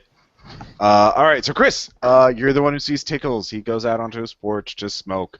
You recognize you have a description of him, and he's out there just smoking, talking on the phone, and yeah, that's what he's doing. I point him out to the others. Obviously, there's the toker. So yeah, you can. I mean, he's basically in for the night. It looks like he's not going out to do anything. So you can. If you are you just going to wait until he leaves, or are you going to, like, I don't know, sneak into his house, put a black bag over his head, and go all Batman on him? Well, we do have his phone number, so we could try to lure him out and then go all Batman on him. Yes, you could do that. We could also threaten to tell the arachnid. Yeah, no, that would scare the shit out of him. Arianid. Arianid, yeah. Oh, my bad. So, what is your play? Also, no, I will say Walter can call up a consultant to do it, to get the footage. Okay. It will be a fast talk check to convince him to do that in the middle of the night. Okay. 92 now. Fuck no. God. So you can try and call up the FBI to have them do it for you. Okay. We do have a contact. Yeah. I will say Glinda's still up, so she can just do it. But they will keep the hard drive. You will not be able to. You'll be able to look at it, but you won't be able to have your own copy of it, or refer to it later. So you want to do that? Sure. Okay, so you go over to her. She starts figuring out how to get the video footage off of it at that date.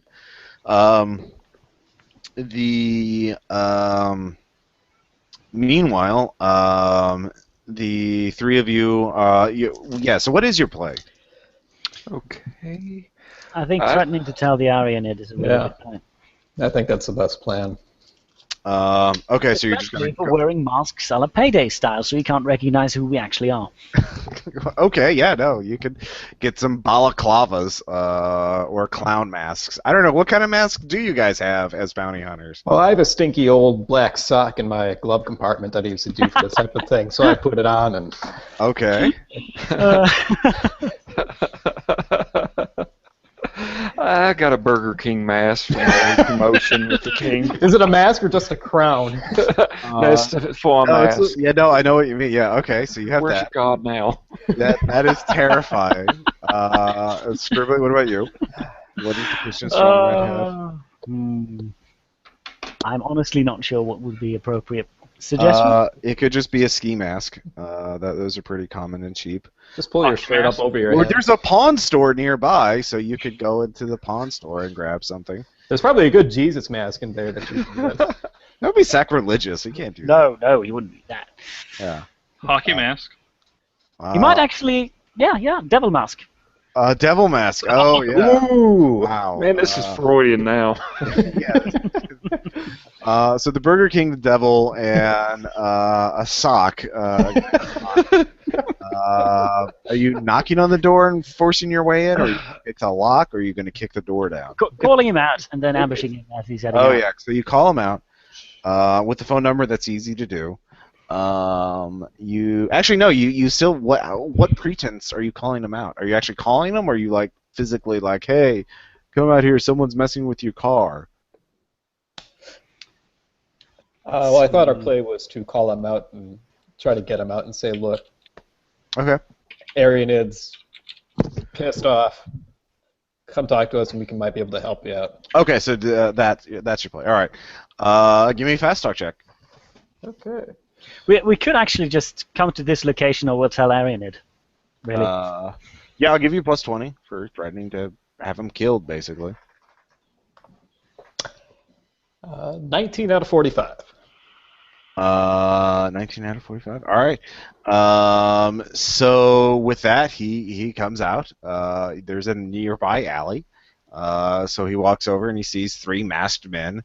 Tickler, to his credit, is not immediately pisses his pants, but he is obviously scared. He is.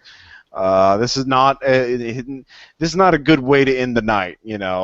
Meeting with 3 masked men in an alley who are armed, probably. So he says, what do you want? Fuck, I wanted to get out of this. Fucking being a snitch. I goddamn hate it. Fucking cops. What do you want? Oh, we can help you get out of it.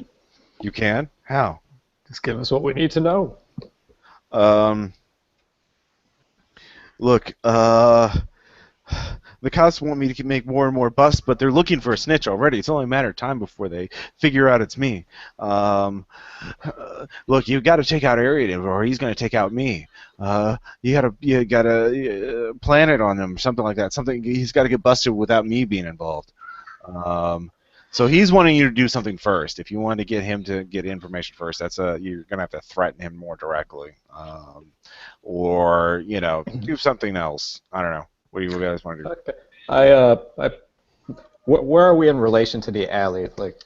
You're all in the alley. You're all in a circle, basically. I assume you basically surrounded him. Okay. That was what I was getting at. I pull out my lovely phone, and I'm like, well, I could just call his men right now, and we could end this right here. Okay. That's one more fast talk check. Okay. 39 out of 45. All right. God, fuck. What do you want to know? Is this about that fucking weapon deal? The thing that they've been all trying to get. That's the one that everyone's interested in. That Daniel guy, right, or whatever. Yes. Detective Daniels told me about him, or said that he's a big-time fugitive or some shit. Look, he wanted me. He was looking for a bunch of heat. He had a lot of cash. I don't know how he got my name, but it's floating around there. And so I told him to talk to the Arianid. He specifically wanted to know if he had not just guns, but like night vision goggles. He was going in someplace really dark, and like really, and wanted to have night vision goggles. He also asked if like there's a place I could get respirators and gas masks and shit. So I like told him there's a military surplus store. You can get that shit there. I don't know. Get on that shit's legal. But yeah, he wanted a lot of heat and night vision. And Arianid, I gave him Arianid's number, and that's the last I heard of it. I don't fucking ask if I don't ask for referrals or anything.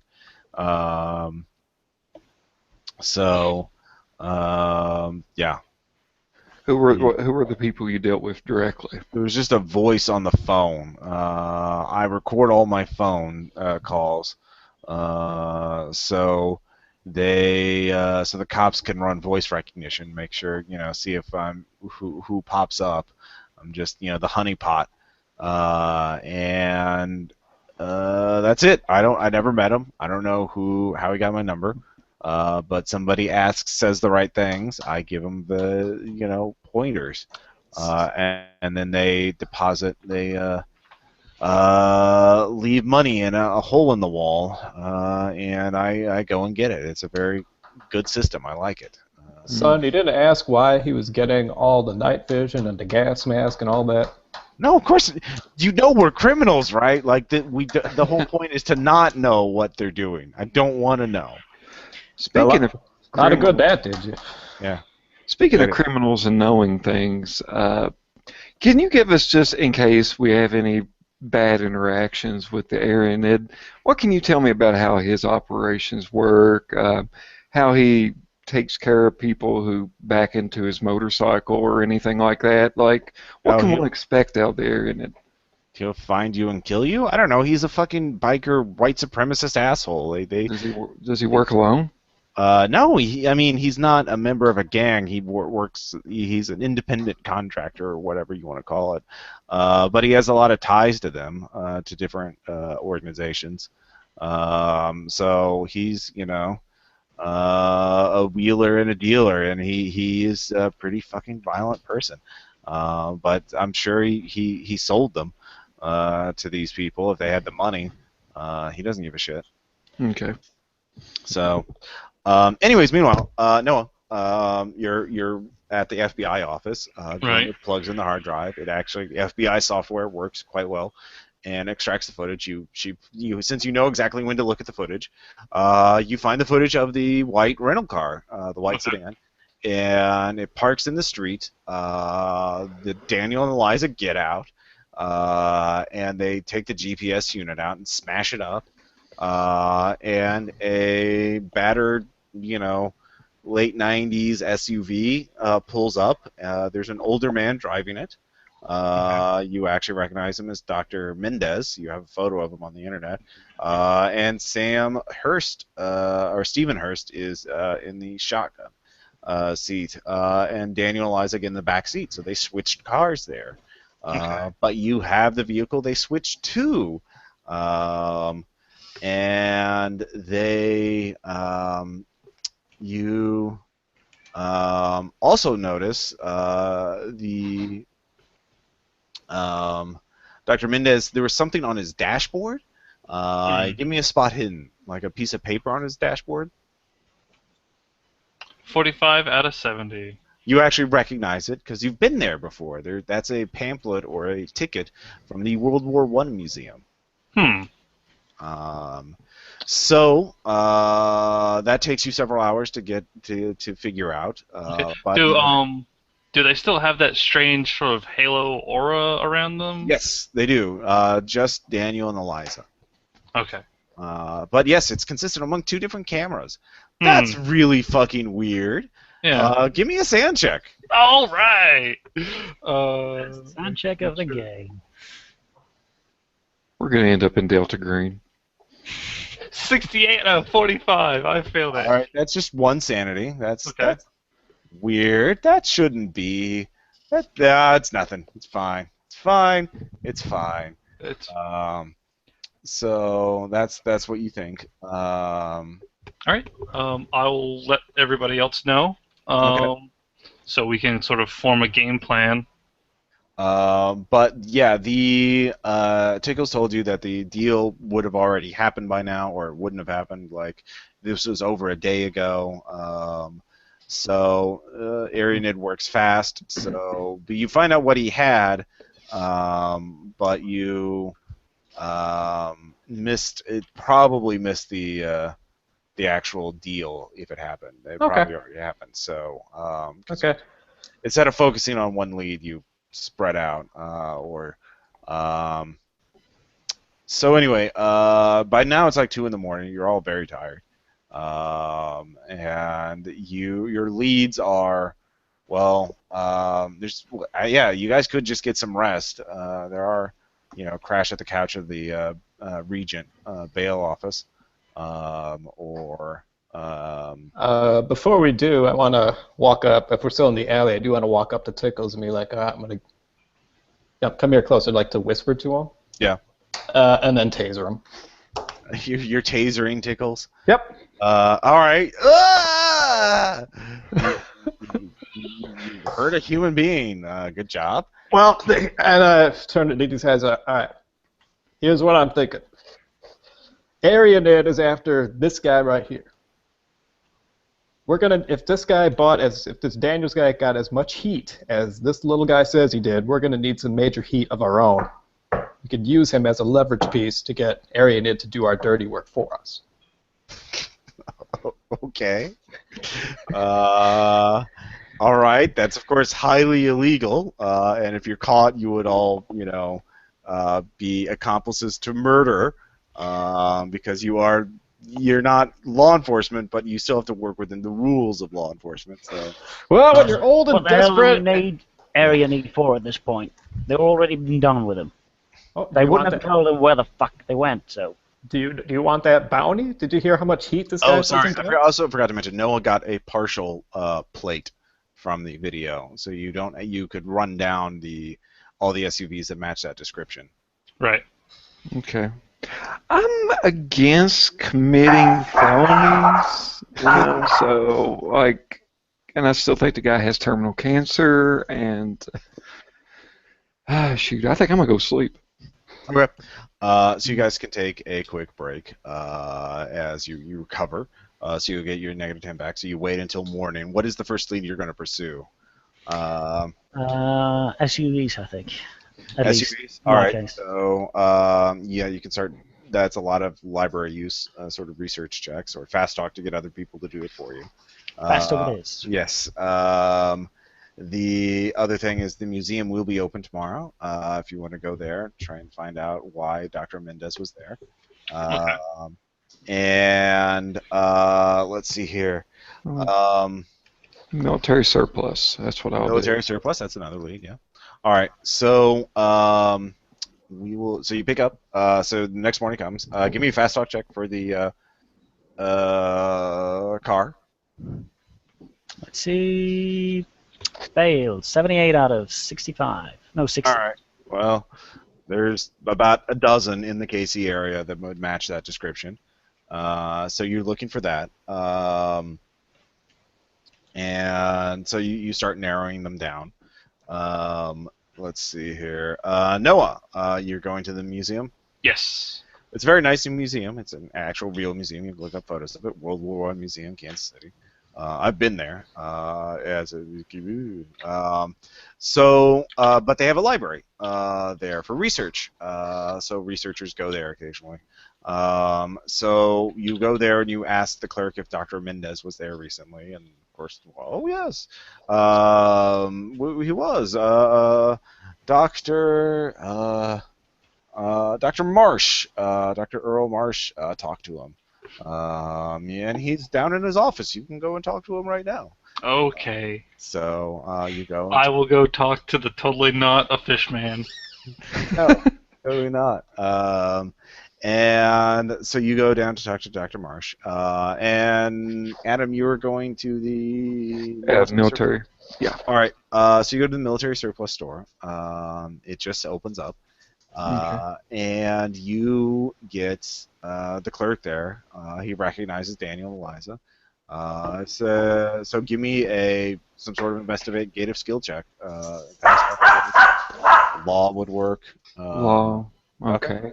Can I use a modifier and also kind of like the fact that I'm ex-military, and I even show my ex-military? Okay, yeah, I'll give you +10. That's a good point. Okay. And let's see. I got a 46, so I got it. All right. They were. They talked about they wanted a lot of gas masks and respirators and flashlights, and rope and shit like that, and they were kind of arguing about it. It sounded like they were like spelunking or something. They were going to go underground, and they wanted to have protective gear for it. Okay. But they weren't sure about what they needed. They sounded like they didn't know kind of what they were doing, so they were just overbuying shit. Yeah. How much would it cost for us to purchase at least respirators and like rope and whatnot? That'd be a credit rating check to see how much of it you could afford right now. I don't even think $500. $500 would get you. Well, I mean that shit isn't exactly cheap. You can get gas masks for everybody, or like one respirator, and then some flashlights. Charge it to the company account. Well, that's what the credit rating check is for. Okay. And see, there's one other thing I want to pursue here. See if I make it with the credit rating. 91. Fuck no. No. Yeah, no. You've done this before. They're like, no. Yeah. Lawson isn't going for it. So what do you want? Do you want a gas mask for everybody, or respirator for yourself, and some flashlights? I may kind of would it be possible if I contact everybody and see if we could pull our rest of our $500 together to purchase this stuff? You only have 1,500. Yeah, with 1,500 you could get everything if everybody else chips in. Because remember, you already spent 500 of it on bribing that stoner. Good job. And yeah. Is it possible? One last thing. Do they have security camera footage or anything there? No, of course not. That's true. Very true. Yeah, close store. They kind of cater to the anti bug out bag kind of people. Yeah. They're like, I don't want. Yeah, a lot of people paying cash. Some people. All right. Fine. So. Credit card information on the purchases. Like, can I get that? Oh yeah, you get a readout. They got 4 sets of respirators and gas masks and rope, and like they were outfitting for 4 people. And backpacks and shit like that. Can I get the credit card number too? You already have it. It's the debit card of the XO. Okay, that's good. So a woman did pay for it, which you realize must have been Eliza. Eliza was committed to theft too. Meanwhile, Noah, you talk to Dr. Marsh. Mm-hmm. He says, "Oh yes, Mendez is very interested in branching out to discuss world. Apparently, there's some sort of he's in antiquities, but apparently there was some artifacts damaged in World War I. He's interested in doing some sort of paper about it. You can give me a psychology check if you have that. I do have psychology. Yay! But I rolled an 80 out of 60, so... Yeah, all right. So he says, yeah, he came here, asked some questions about it. He also seemed very interested in our methods, too. He, of course, as researchers, we always like to talk shop about how we preserve things and that kind of stuff. Yeah, what do you want to do now? I mean, he's had previous experience working with Dr. Mendez? Oh no. I focus on military history, history of World War I, obviously. And he's. I mean, I've read some of his papers, of course, but he's in artifact preservation. But he is in Sumerian mystery cults, Sumerian death cults, and that sort of thing. Very ancient material, very different focuses. Yes, this was very sort of unusual. He didn't announce his. He didn't tell me he was coming. He just sort of dropped in. Interesting. Did he show you anything? Like bring you an artifact or anything? Oh no. This is apparently he's in the outlining stage of some book or some paper he wants to do, like crossover between World War I history and ancient history. So, do you have any academic skills, Noah? Academic skills. Like you have archaeology, anthropology, history, anything that could be helpful. I have 10% occult? Yeah, I have 10% in occult, but that's about it. I mean, you could roll that, sure. I will go for that long shot. Yeah. 54 now. Okay. So yeah, we talked about. We spent more of the time talking about methodology than the subject matter, though. That's more of our common ground than our actual subject areas. I see. Well, did he happen to mention where he was staying or any of that? No. I assume a nearby hotel. There's a Union Station nearby. It's a very nice place. He did seem a little harried, I guess. Very unusual. He didn't spend much time here. So yeah. Okay. Yeah, I can't really think of anything else. Okay. I mean, if any of you players, you guys have cell phones, which is like, the alphaware version of TACnet. So right. Do you know that Cecile knew who Dr. Mendez was? I'm sorry. Who knew who Dr. Mendez was? Cecile. He made his occult check. Oh yeah, So- yeah. Well, I already So gave you. Quincy knows that. Yeah. But Dr. Marsh doesn't know. So I mean, Dr. Marsh is vaguely aware of it, but yeah, you don't know why Dr. Mendez stopped here. Went out of his way to talk to him about research methods and methodology. Well, what made Quincy roll for occult? Occult was to find out what Dr. Mendez's specialization was, like what his background was as a researcher. So yeah, No. Yeah. I'd already told the others about that. Well, Noah could have gotten something else Yeah. by rolling in the context of this conversation. Yeah, if you want to give your occult a roll too. I could have told him like what kind of questions to ask before we split up. Exactly. So go ahead and give me a roll. 25 under 30. Okay. You by messaging him there is no academic sort of crossover between these two, between World War I history and antiquities. So you're looking for what else, and like doing a book on this kind of subject matter wouldn't make any sense, academically speaking, or there's no occult connect, and he's a specialization in the occult aspect of ancient history, so there's no reason why he should be at this museum. Right. So that's what you get from that skill check.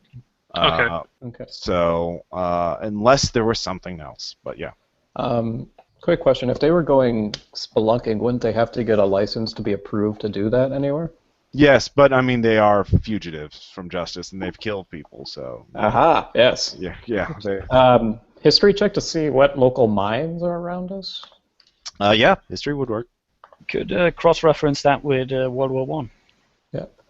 Regardless, I failed my history roll. Okay. Kansas and the area of the Midwest have numerous mines and underground areas. In fact, it's a growing area of like underground storages places and stuff like that. That's a new thing. Well, not new, but like you can that there are companies that put server rooms in there because it's cool there the entire year. So yeah, you don't know exactly where, but there's a lot of underground space in this region. So that's where you get with a failed skill check. If you made it, you would have known more. So again, this is the difference between Trail, Gumshoe, and Call of Cthulhu. We're really I'm trying to do this, guys. Yeah. Instead of making spins to guarantee your clues, you have to make your rolls, but you get to keep making those rolls for the entire time. But now we get to go into the situation blind. Yes, in fact, all of you. By this time, it's about noon, and you all get a message from Walter, an alert. There has been a gunshots fired at Subtropolis, an underground storage facility. Suspect description matches Daniel and Eliza, with 2 unknown accomplices. So you guys will go there, I assume. So you all drive like madmen to get there as quickly as possible, grabbing your weapons, and so you can all of you can give me knowledge checks to see what you know about Subtropolis, just off the top of your head. Okay. No drive auto skill? Well, you're just driving through traffic. I assume you're not going to be like. The police have it cordoned off anyway. You don't need to make a drive auto check. I've got a 56 Then I wasted an out of 08. 95 on my no. So you make it. round 2. Yeah, All right. I made mine as well. Okay. Scribbly, did you make yours? I wasted an 08 on the... Well, I'll say that. Actually, I'll say that counts for and that. I get an 84 for my no, so I failed. No, I'll count that 8 for the knowledge check because I didn't ask for a drive check. Then I'll automatically fail my next check. No, I'm not going to be that mean. But you do make it, and between all of you, Subtropolis is this is a real place, by the way. A massive underground storage facility that people actually drive trucks into because it's so big. And let's see here, it is many companies there, but Not only that, the National Archives are there, or there's the government stores important documents and shit like that there, and all kinds of valuable things are kept there, and it is miles and miles and miles and miles long, and very complex. But here's a article in the chat about it that shows some photos of it, and you could just Google Subtropolis. And see what it looks like, and there are maps of it. It's cool. So, oops, I should have done image, not maps. So there are actually, it is sort of an interesting thing for a felon to take, because how the fuck are they going to get out? Because, you know, it's buried in the ground. So it's kind of, you know, one way in, one way out. Well, I should say there are 2 exits. All the exits are covered easily. You know, so you don't know why they're there, but Detective Daniels, Detective Johnson are there. Glinda from the FBI is there. They're all there. And they all want to know what you found out about what's going on, and what is. So as a group, decide what you want to tell the authorities about why these people are decided to break in. Apparently, what happened is they hijacked a truck that was going in there, and they got through the gates, but then they got into somewhere in there. They security guard detected them, shot. It's very unclear exactly what happened or where they are, but a security guard found them because they were carrying in weapons, like rifles and shit, and night vision goggles. They look like commandos or crazy people, and the guard, you know, tried to stop them, but the guard got shot. He's not dead, apparently, but now the entire facility is in lockdown, and the police and FBI are arguing about who has jurisdiction and who should send in a SWAT team, and they're all looking at you guys, because they all know that you've been looking for these people, so they figure you might know who is in there, and why they what are their goals. So why don't you guys talk about, like, why are these people here? What should we tell the cops? Anyways. Well, they're after something specific related Well, to Sumerian death cults, maybe. yeah, what we can tell so far is that there's 4 of them. There's the Wrights, Hurst, and Dr. Mendez. Dr. Mendez is into some sort of strange Sumerian death cult research, and for some reason he was talking to Dr. Marsh at the World War I Museum about, like, I guess, methodologies and stuff like that. And the National Archives. Oh, you can now give me a knowledge check to figure something out. Oh, okay. Actually, you all can, since you already have the same information. So. Apparently, this is connecting to something. Yeah. That's why it was. 39 out of 95. Oh, the World War I Museum stores important artifacts in the Subtropolis, in the National Archives. Dr. Mendez probably was trying to get information about how this place worked, how to get in and how to get out, maybe. So I just have to say that looking at Subtropolis on Google Image Search, like, one of the first other, like, alternate parts of the search is just conspiracy. Yes. This is true. Did you mean conspiracy? No, and pretty much any sort of massive underground place gets these kind of things. Yeah. Like the Denver airport, there's a bunch of conspiracy theories about that. I do have a thought, though. Yeah. Do we have a map of Subtropolis available? Yes, you have probably a huge map, but what kind of exits are available if, say, you were to use spelunking gear? That's a very good question. If they had specialized climbing gear and stuff like that, it's actually such a massive area. There are give me a Vents. Vents. Yeah. So give me a knowledge or an education check to see if you guys can figure out. A knowledge check.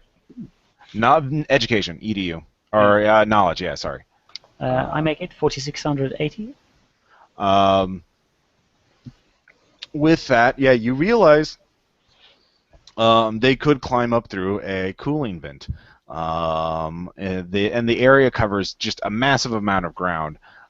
So they could then, and there's actually forest above it. So they could sneak out. It would still be very hard, but there's if they split up too, they could possibly get out.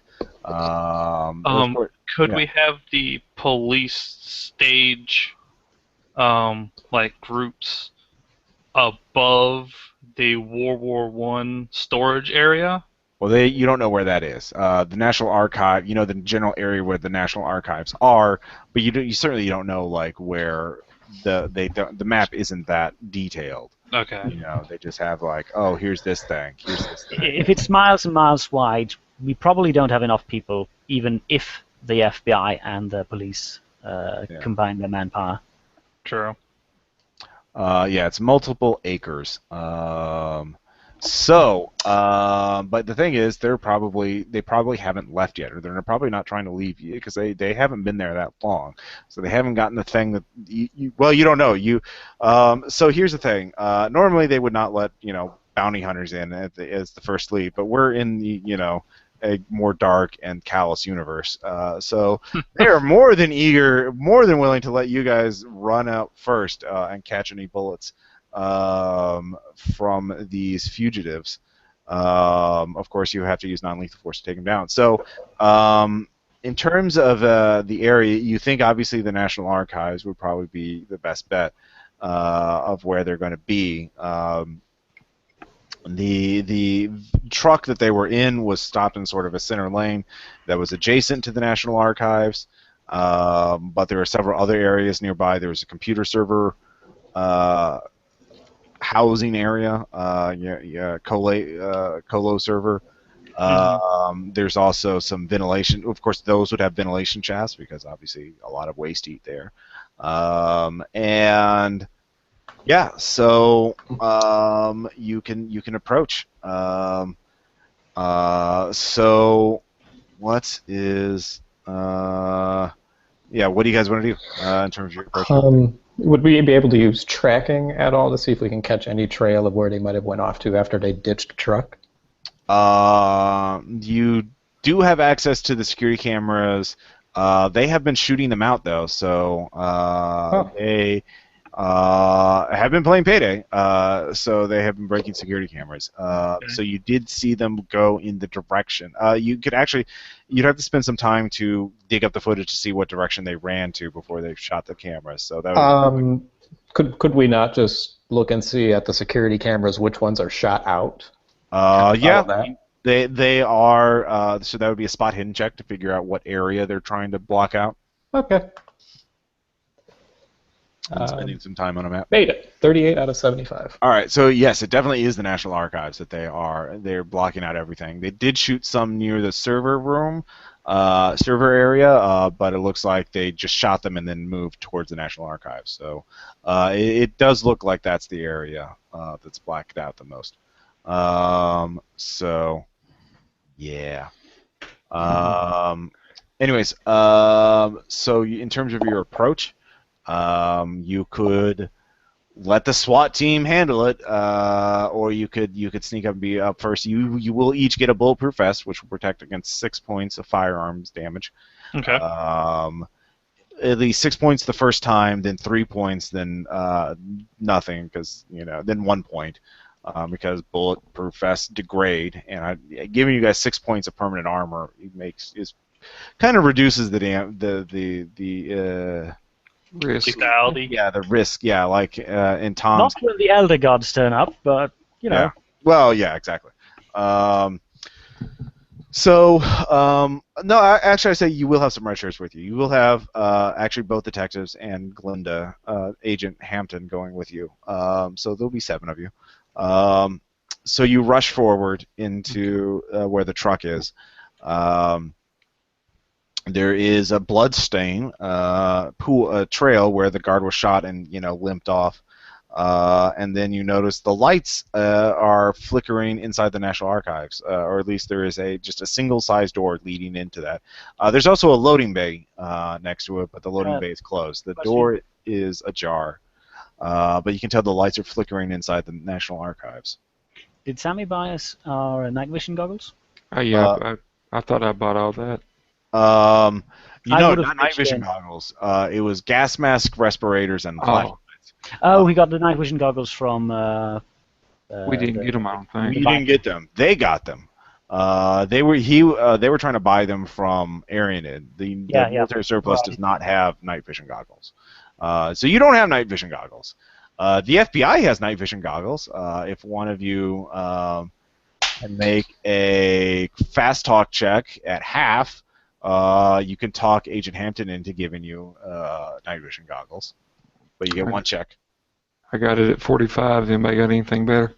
My base fast talk is 65, so it'd be like a 30-something, like a 32 or 33. It's better than one I'd have. All right, Noah, roll that beautiful bean footage. 14! You actually made it? Yeah. All right. 14, yep. Well, thank you, Military Industrial Law Enforcement Complex.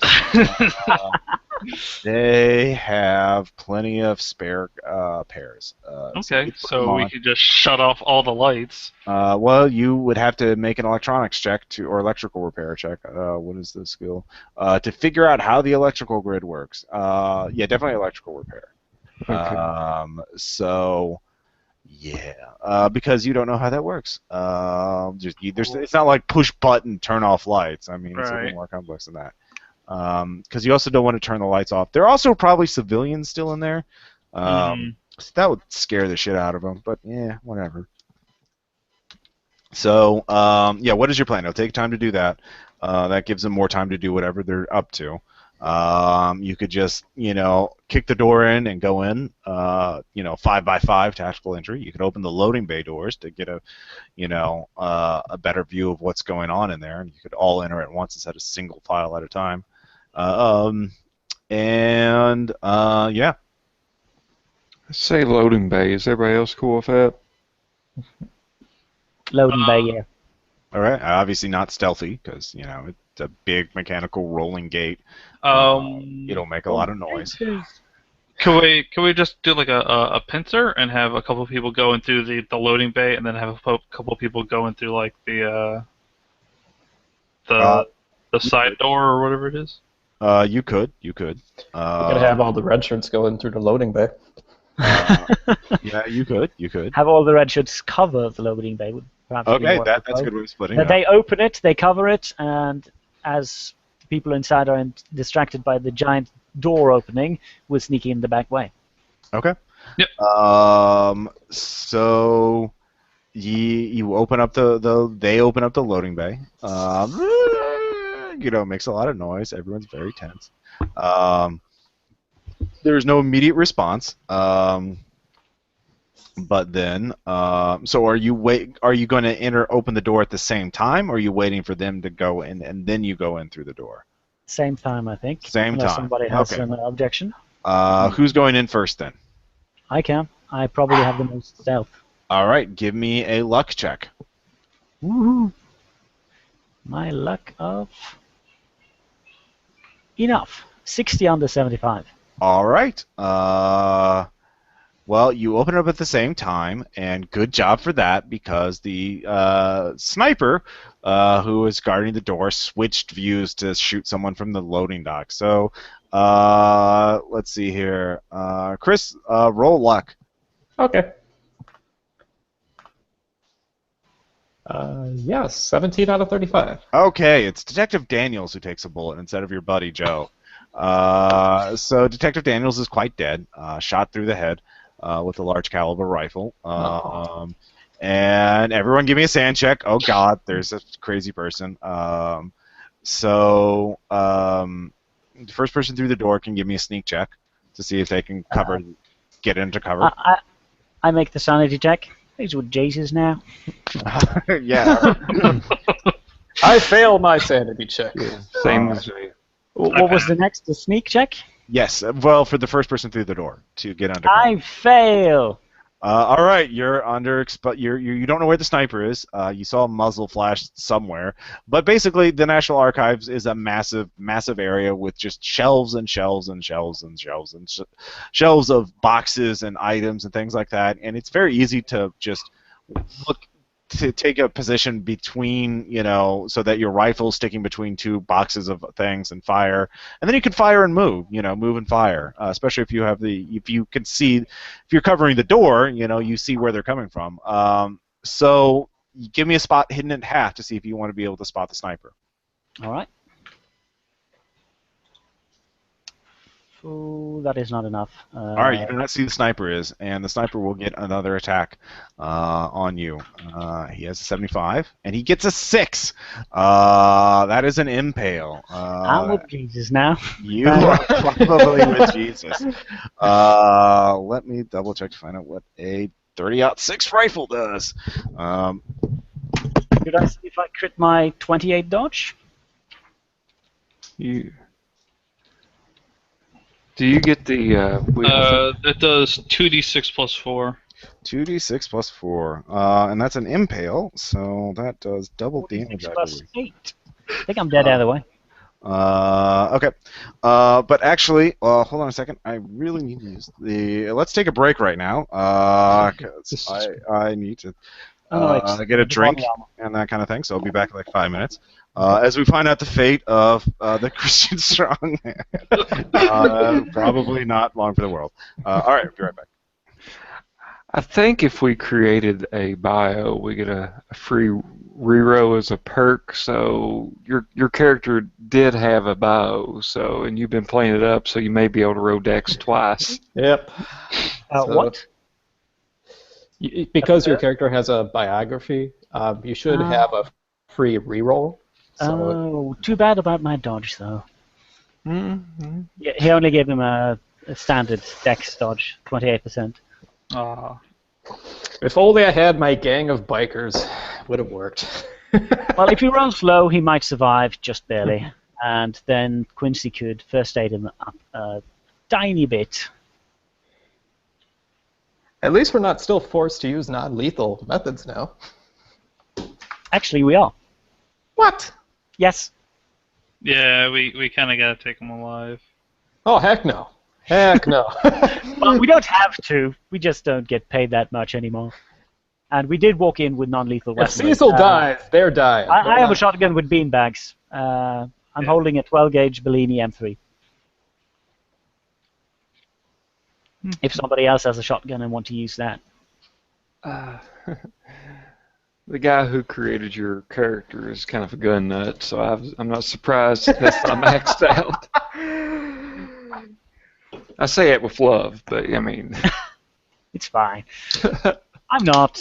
I had to look up what a Bellini was.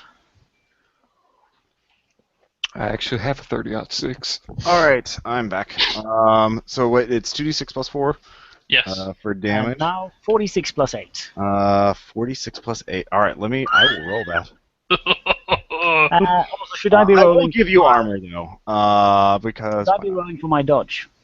Or is it impossible to dodge crit? It's let me see. What's your dodge? 28. Let me see here. Your faith got you. Reloading. No, I would say you can't dodge because you can't see. You didn't see where the shooter's coming from. That's fair. If you made your spot check, you could have. But you don't know where the shot, so you don't know where to jump to cover to. Because obviously you're not dodging the bullet. You're not Neo. Dodge represents you getting into cover before the shot hits. So let's see here. It's 6, 11, 11 plus 4, 15, 15 plus 8, 23 damage minus 6, Yep. 17 damage. All right.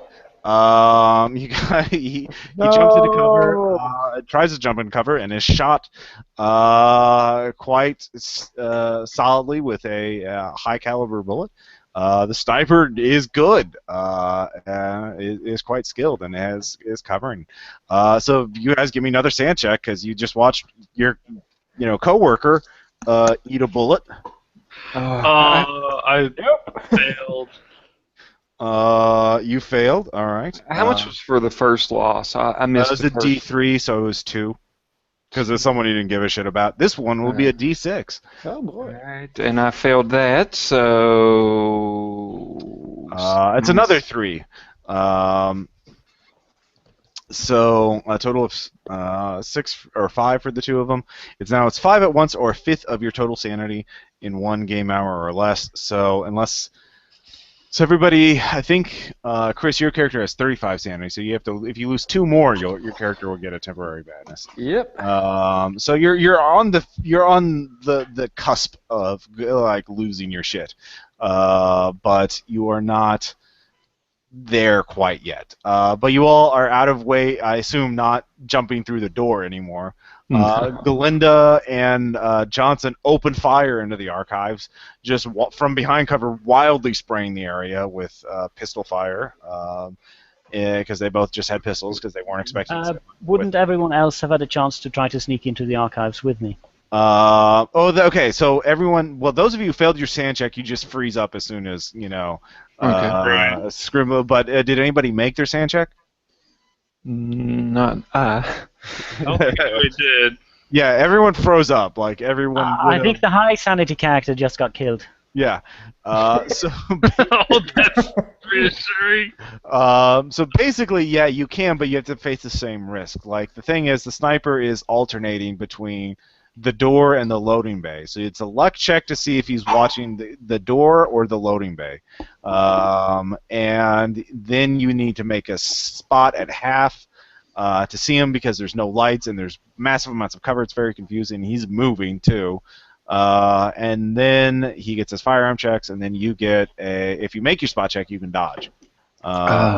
So you do have body armor, which a normal shot will probably absorb. Obviously, the shot that killed Scribbly's character basically did not hit the trauma plate. It went above or around. It probably hit him in the throat, something like that. I mean, I don't know if a trauma plate would even stop a 30-06. Well, that's a pretty big bullet. Like, I don't know if you can see my cam here. Wow. Yeah, that'll do it. Just perspective. Trauma plate in a good vest will block an AK bullet, if it hits it dead on. So it might. It just depends on distance and. Yeah. Also, the bullet probably went through a shelf or a couple of boxes of soft material, but that might have slowed it down too. So, but still. Yeah, we're not trying to be. We're not Arma here. We're not trying to act, or Phoenix Command. We're not going super hardcore with the simulation. The SEALs could actually survive if you go by the rule that doubles first aid healing when you crit on it. That's true. But again, 17 damage in one bullet. That's very lethal. So yeah, what do you guys want to do? You could look at the map and try and figure another way into the National Archives. It looks like the sniper is having to move around. Sooner or later, his cover's going to get all shot up because the police don't give a shit about the archives.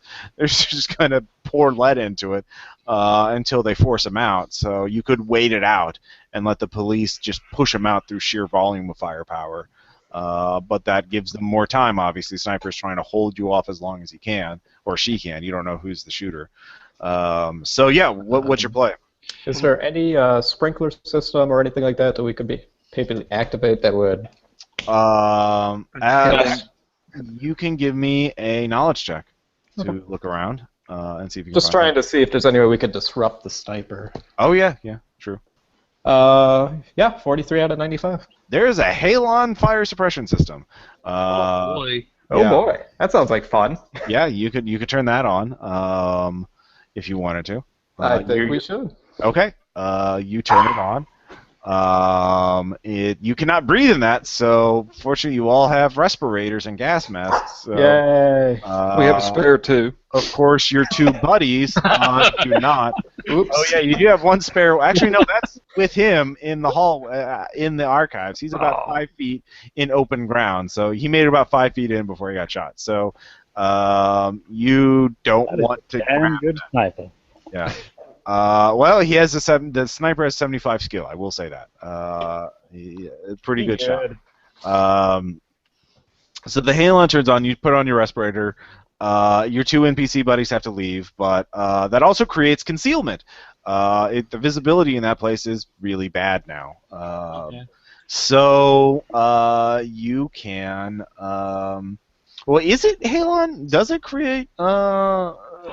If Terminator 2 is anything to go off of, it Yeah. creates a bunch of mist and smoke. So Yeah, I would say you guys basically can rush in there now.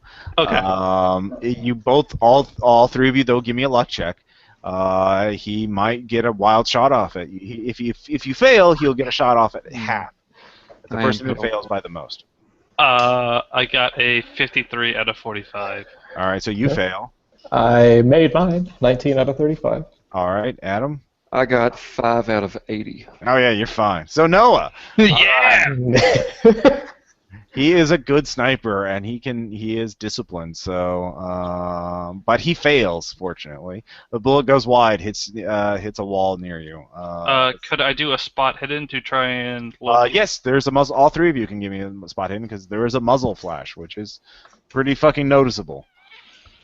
Fuck. I got a 93 out of 70, so no. Oh God, I'm being shot at. I got an impale. I got a 9, so I saw the shit out of it. Yep. All right, yeah, both you see him. It's actually you recognize him. It's Stephen Hurst, carrying a semi-auto type rifle. So it's not bolt action. And I say 30-06. I don't know if is there a semi-auto 30-06. There probably is. Yeah, there is. Yeah. So he's got that. So it's a very big gun. But both of you see him, and if you impaled, you can take a shot at him now. And I will. All right, go for it. Let's see. Any modifiers or just straight up shot? Straight up shot. Normally you'd be at a lot of penalties, but you really got a clean shot with an impale. It doesn't matter. I fail. All right. What is the? Let's see. 9 out of 60. I don't think that's quite an impale after all, is it? 60 actually would be a fifth of that is 12. So no, it was 80. My bad. Yeah, I did get it. It's like I think it's 9 out of 80. That would be an impale. My bad. Yeah. No. Mine fell on 45, I think. No, it's a fifth of it, so it would be 16 or less as an impale. So okay, I got it. All right. All right, let's see if I can hit with my sidearm, and I got a 21, so yeah, I got it. All right.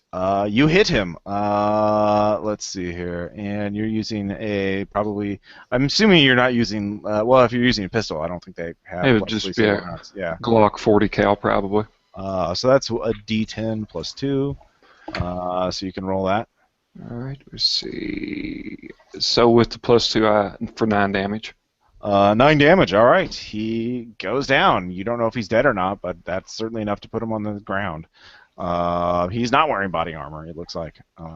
So the entire place is dark. The three of you actually can give me another spot hidden as you move further into the archives. I get a 45 out of 70, so I make that. I made it as well. 13. Okay. In the distance, in the very dark, the very back, you begin to see a unearthly bluish glowing light. That doesn't look natural. And you can sort of. It seems to hum and vibrate. Even through the mist, it's almost like it's right in front of you, no matter what direction you're looking at it from. So that's another sand check. Oh boy. Yeah. That's only if we've made it, correct? Yeah, only if you made it. All right. So I failed that. Nice.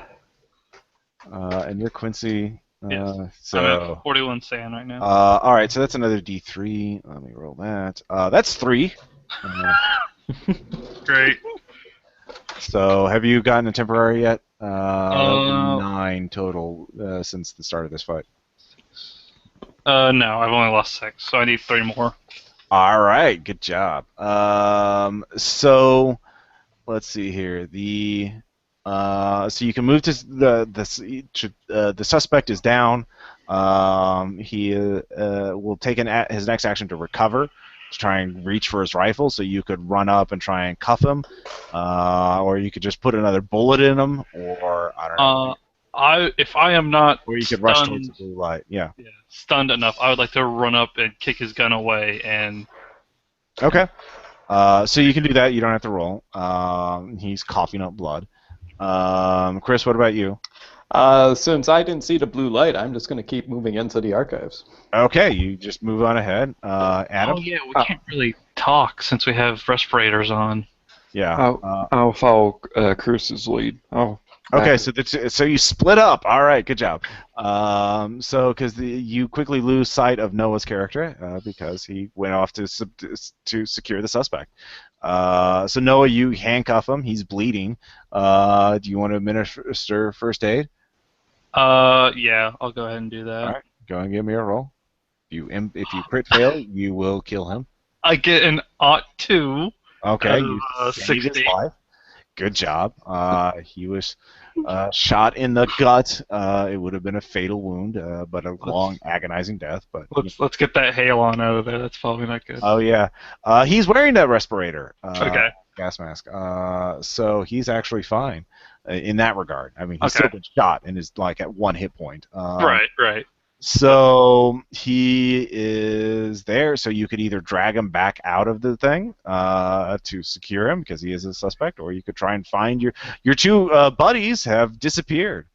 I will just handcuff him to there's racking and stuff that in here, right?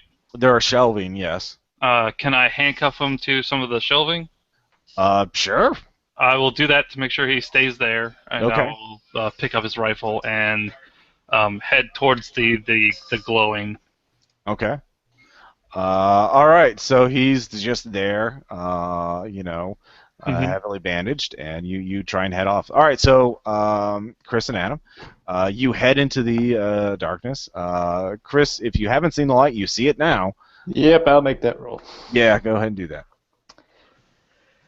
I actually make it. 14. Yeah, well, that's weird. Yeah. Fine. Yeah. Blue lights. Cool. So,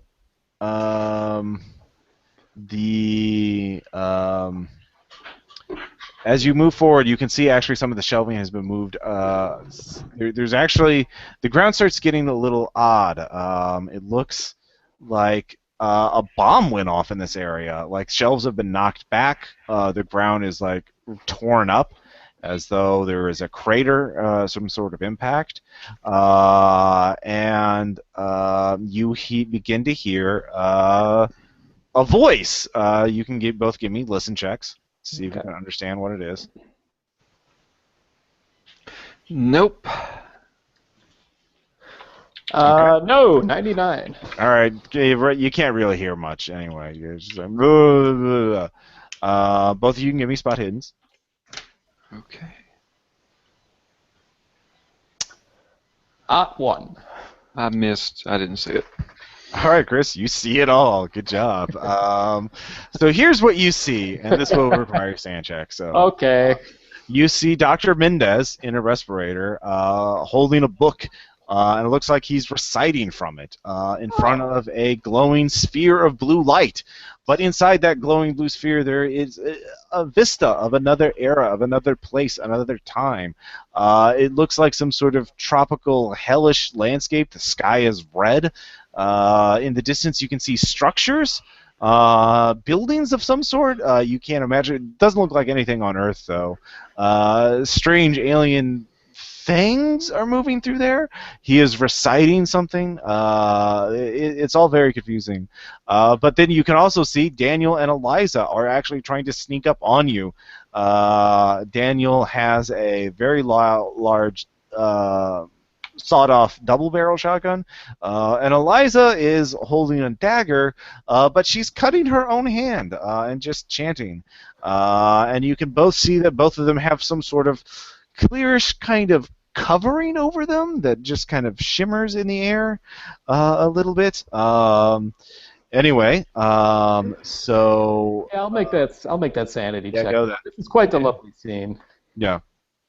Oh God, no. 64 out of 30. All right. This- Also, you can see below the sphere seems to be generated by a small. Oh wow! This will be 6 sanity, by the way. Well, that's a yeah. tap.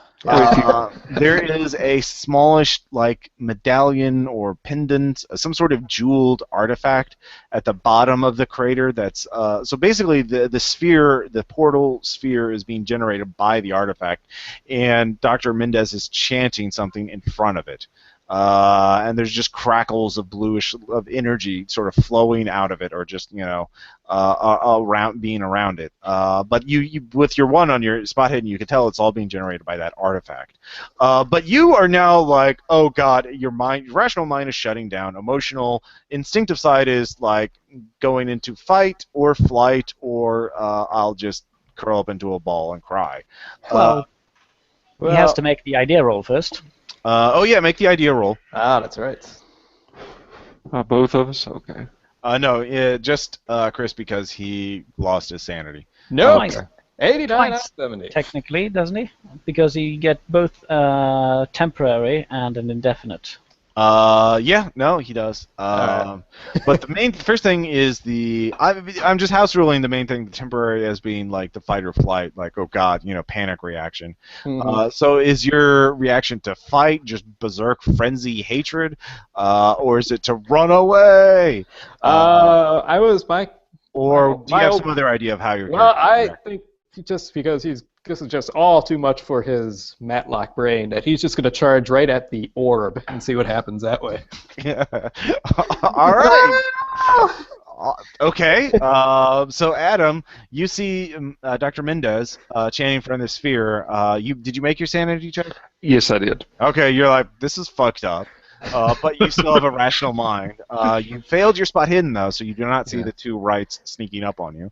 Because anyway, giant glowing sphere of light is pretty distracting. So what are you going to do? And also, Chris is charging at the sphere. So I don't have a clear shot at the spear, like the jewel. No, you can shoot the sphere if you want. It's right in front of you. Can it's I, like can I shoot the 2 feet jewel, across. or is it too small? I'm sorry, what? The relic that's. Oh, you actually didn't notice it because you failed your spot hidden check. The giant orb of light is kind of like, you notice that for free, but you failed your spot hidden, so you don't notice the artifact and you don't notice the Wrights. Oh, okay, and I don't. Yeah, damn. So yeah, The man chanting devilish. you can spin your rituals. round looking around to try and figure out what's going on, in which case you'd notice it automatically, but that would be your action. Or you could, your friend is screaming and charging. I'm gonna run after my friend. Okay. All right, both of you, give me this is an opposed grapple check to see if Chris makes it to the orb or not. Okay. Alright, let's see. My grapple sucks, so enjoy the orb. Let's see what I got. I got a 31 out of 25. So. No, I got What'd you get? I got a 40 out of 25. I failed. All right, so you failed more, which is what we're really looking for. So Chris, you still won because you only Yay! failed by 6. So To the light! you jump into the light. He disappears. So Okay, let's roll at sanity. yeah, no, good job. Yeah, no, you called it. Odd 3. I 0 fucks are Yeah, given. no, yeah. All right, Well, I saw that, Captain. So you Get purple fall to the cancer. ground and you notice the relic, and you're right next to the relic. So at this point, Daniel and Eliza come into your field of view, and Daniel says, "Get away from it, or I'll fucking kill you. I'm too close. We're too close." And Eliza is just kind of murmuring to herself, holding a knife above her hand. So he's pointing a double-barreled sawed-off shotgun, but he is not shooting at you yet. So what are you going to do? I may yell for him to put the gun down, or get the gun off of me, and then we'll see. You fucking move an inch and I'll kill you. You fucking just get away from it. Move. Can I roll a luck check to say I had? Well, I would have had my gun. Is my gun hand right next to it? You were trying to tackle your friend. Okay, that's true. So you were. What gun did you have? Sidearm. Okay, yeah. If you have your pistol, you can still have your pistol there, but it's on the basically your palms are on the ground. You tried to tackle him. He went through. You fell to the ground. used your hands to catch yourself, and you Okay. landed next to it. So your gun is not pointed at the relic. It's pointed away from it. So if you wanted to try and shoot him, shoot the relic, you could. What's your dex? My dex is 14. Let's see here. Well, you don't know what his dex is, but it would go in order of dex. So you could try and shoot him or the relic. If you try and shoot him, if you try and shoot either one, you will be a penalty because you have to basically quick draw it. You just pull it up and take a snapshot. And he's got his gun trained on you, but so you don't know who's going to go first, but it would be standard initiative. Okay, yeah. Well, I'm gonna go for shooting him then. So You're shooting him. Okay. Yeah. -10. As you pull your gun up, you try and shoot him. Alright, You're hoping his reflexes are slower, so go ahead and roll. and I got a 20, so I made it because my skill's 70. And that's not an impale, that's just a normal hit. Yeah. So he does notice you, and he is just going to sit there and take it. So go ahead and roll damage. Okay, let's see. That's 1d10 plus 2. 2. Okay. What caliber? It's 40 cal. 40. How many shots per round do you get with that? Well, I don't think you get to shoot like the way I'm going to do it like Eclipse Phase. If you get multiple shots per round, everyone gets one shot, then people with multiple shots get to shoot again.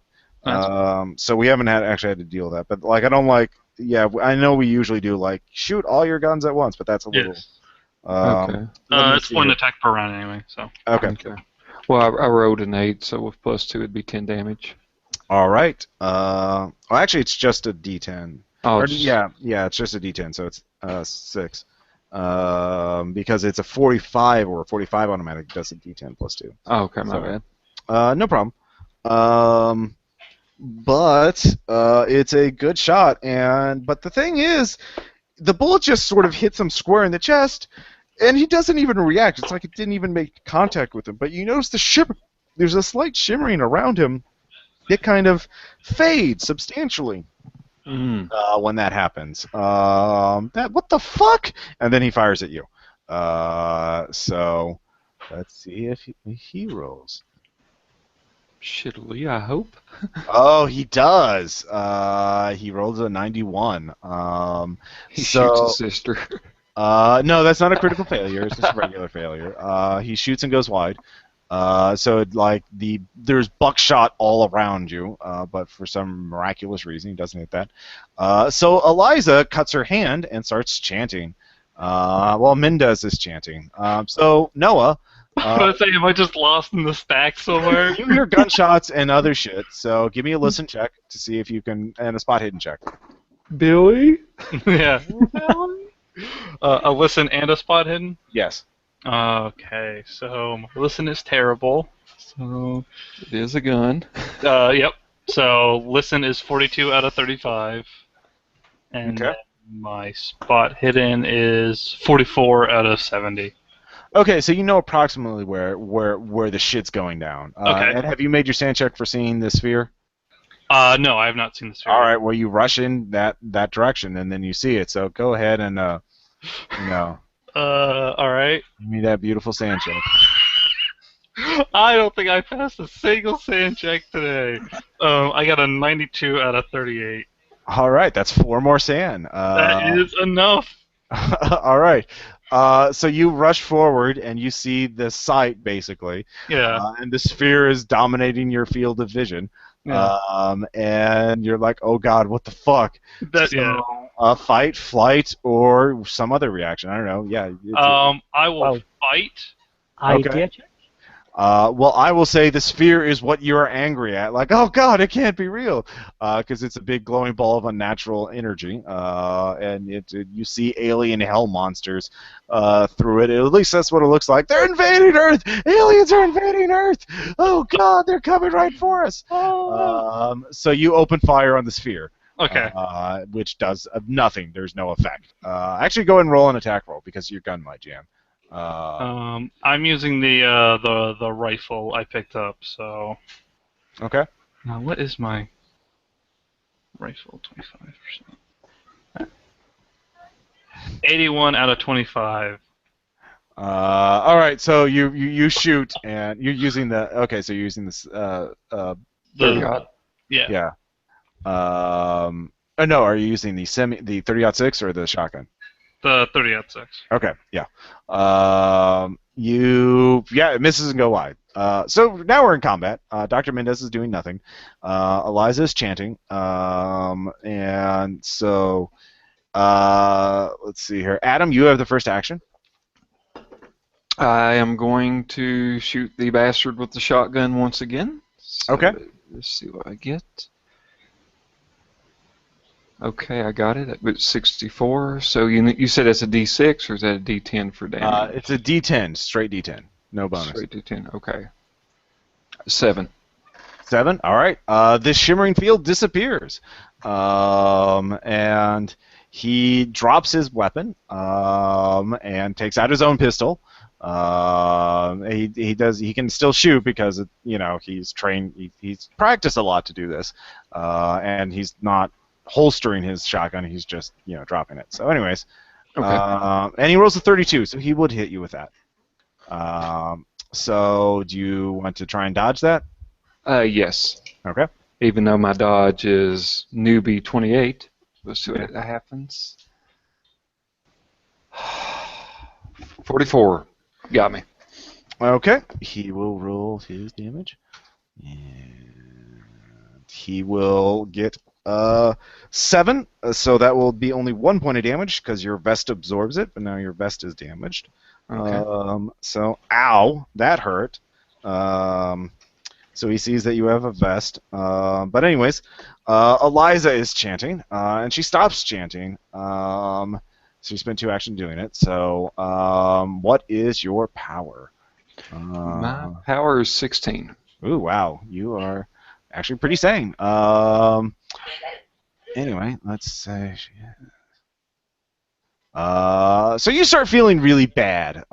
You start coughing up blood for no reason, as you feel like something's like burning up inside of you. So you take 1 point of damage from that, Okay. only 1. And she make a sand check, as you're like, "What the fuck is happening?" Okay. As you can tell, Eliza's causing this somehow. Oh, shoot. I missed by 2. Okay, so that's let's see here, 4 more points of sanity. Ugh. You're like, ah! And I'm crazy. Yeah. So I did probably flight or flight. Let me look. Sorry. Noah, how many shots are in that semi-automatic? Probably like 5, something like that. Probably. Let me. Yeah. You didn't mention you were reloading it and you weren't searching him for ammo. Yeah. So, yeah, here it is. Yeah, there's 5 in the tube. He's killed 2 people with it. Then you just fired 1, so there's 2 more left. I will say you can do something else once that gun runs out of bullets. So you fire again. That's your action. Okay. And you're like, fucking die! Fucking die! So, you're just... You're screaming inarticulately. Actually, you can scream whatever you want to scream. Yeah, that works. Yeah. So what are you screaming? I'm just yelling. I'm not yelling anything in particular. I'm just screaming. It's like the scenes where they have the automatic like the miniguns or whatever. They just yell. I'm just doing that and just shooting. You're Predator in it. Yeah. So let's see here. So he is using a Glock though. So Daniel will get 2 more shots because let's see here. That will miss with a 95. That's not quite a critical failure. But on 14, that will hit. So you're out of dodges. Because you get 1 per round. Okay. And you take 8 damage minus 3 from the vest, so 5 more damage. To me? Okay. Yes.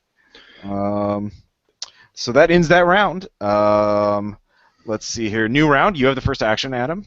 Okay. I'm assuming since I'm going into bloodlust. No, you're just like, fucking die. So you're basically you're on the ground shooting him. He's standing up shooting at you. You're just, Yeah.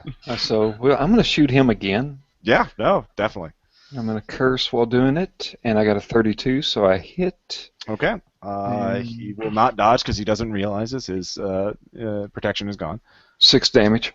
6 damage actually hurts him. He's, ugh, you bastard! I'm so close! We're so close! Don't you understand? We're so close! And let's see here. He is going to shoot back. And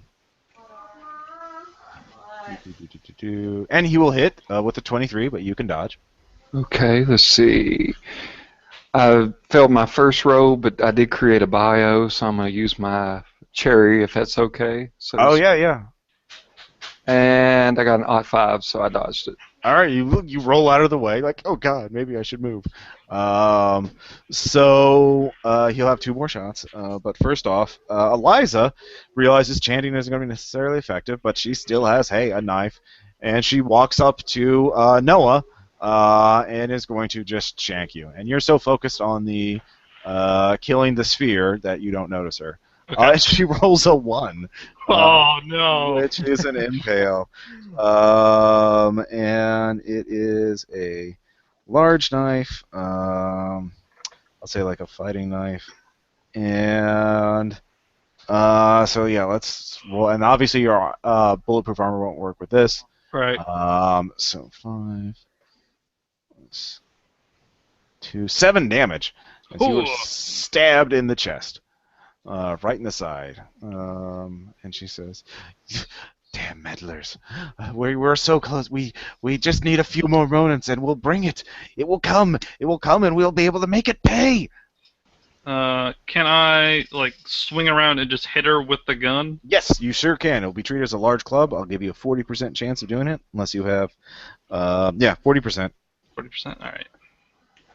But stroker. Actually, I would allow you to use your fist, your punching. You treat it as a punch. You'll just do bonus damage. An odd 3. All right. It's not an impale because it's a blunt weapon, but she will get a chance to dodge. This is a 30. And she rolls a 22. She dodges out of the way. But she realized you're out of your insanity. You still have 1 bullet left, so you can actually turn the gun on her next time. Okay. So is Dr. Mendez still up? Yes, no one's touched him. He's just chanting. He has said, "It's close. It will soon be here. In moments, it will be here. It will be. We shall find the truth. The truth." That's his action. Okay. So Adam, the other guy, gets to roll again, and he hits you. Oh. And he misses you. So 1 more hit. For ow. Ow. So you're down with 10 damage, I imagine. Yeah. So Glocks are bad. But The you bulletproof vest? the bulletproof vest would block 1 damage. How many hit points do you have left? I'm at 1 right now. Okay, yeah. So even with that, even if you had the full bulletproof vest, that'd still be 4 points of damage. Yeah. So that would be enough to put you down. So you lose consciousness. And let's see here. New round. I'll let Noah go first. Okay. I want to shoot Dr. Mendez. All right, go for it. Boop, boop. And 1 out of 25. Headshot. The perfect Call of Cthulhu shot. Oh man, I could not have asked for that at a better time. Everybody dead, but then Yes, I will shoot Dr. Mendez, and that's All right, he's dead. He's fucking dead. I want to roll it, Ross. Okay, roll it. Jesus. That would be 6. It's 46 plus 8. You can't roll a 46. That's right. Yeah. Let me add 2 more on that. this is the shot that killed your tough guy. Yeah. Yeah, that'd be 13. Yeah, no, you put a bullet in his head. Alright. He is quite dead. He was an old man. He did not have many hit points. Okay. The sphere immediately contracts into a black hole, and it explodes. And that is all. You hear they're just wailing, no, we wanted the truth. And then nothingness. Give me a luck roll. I get a 40 out of 45.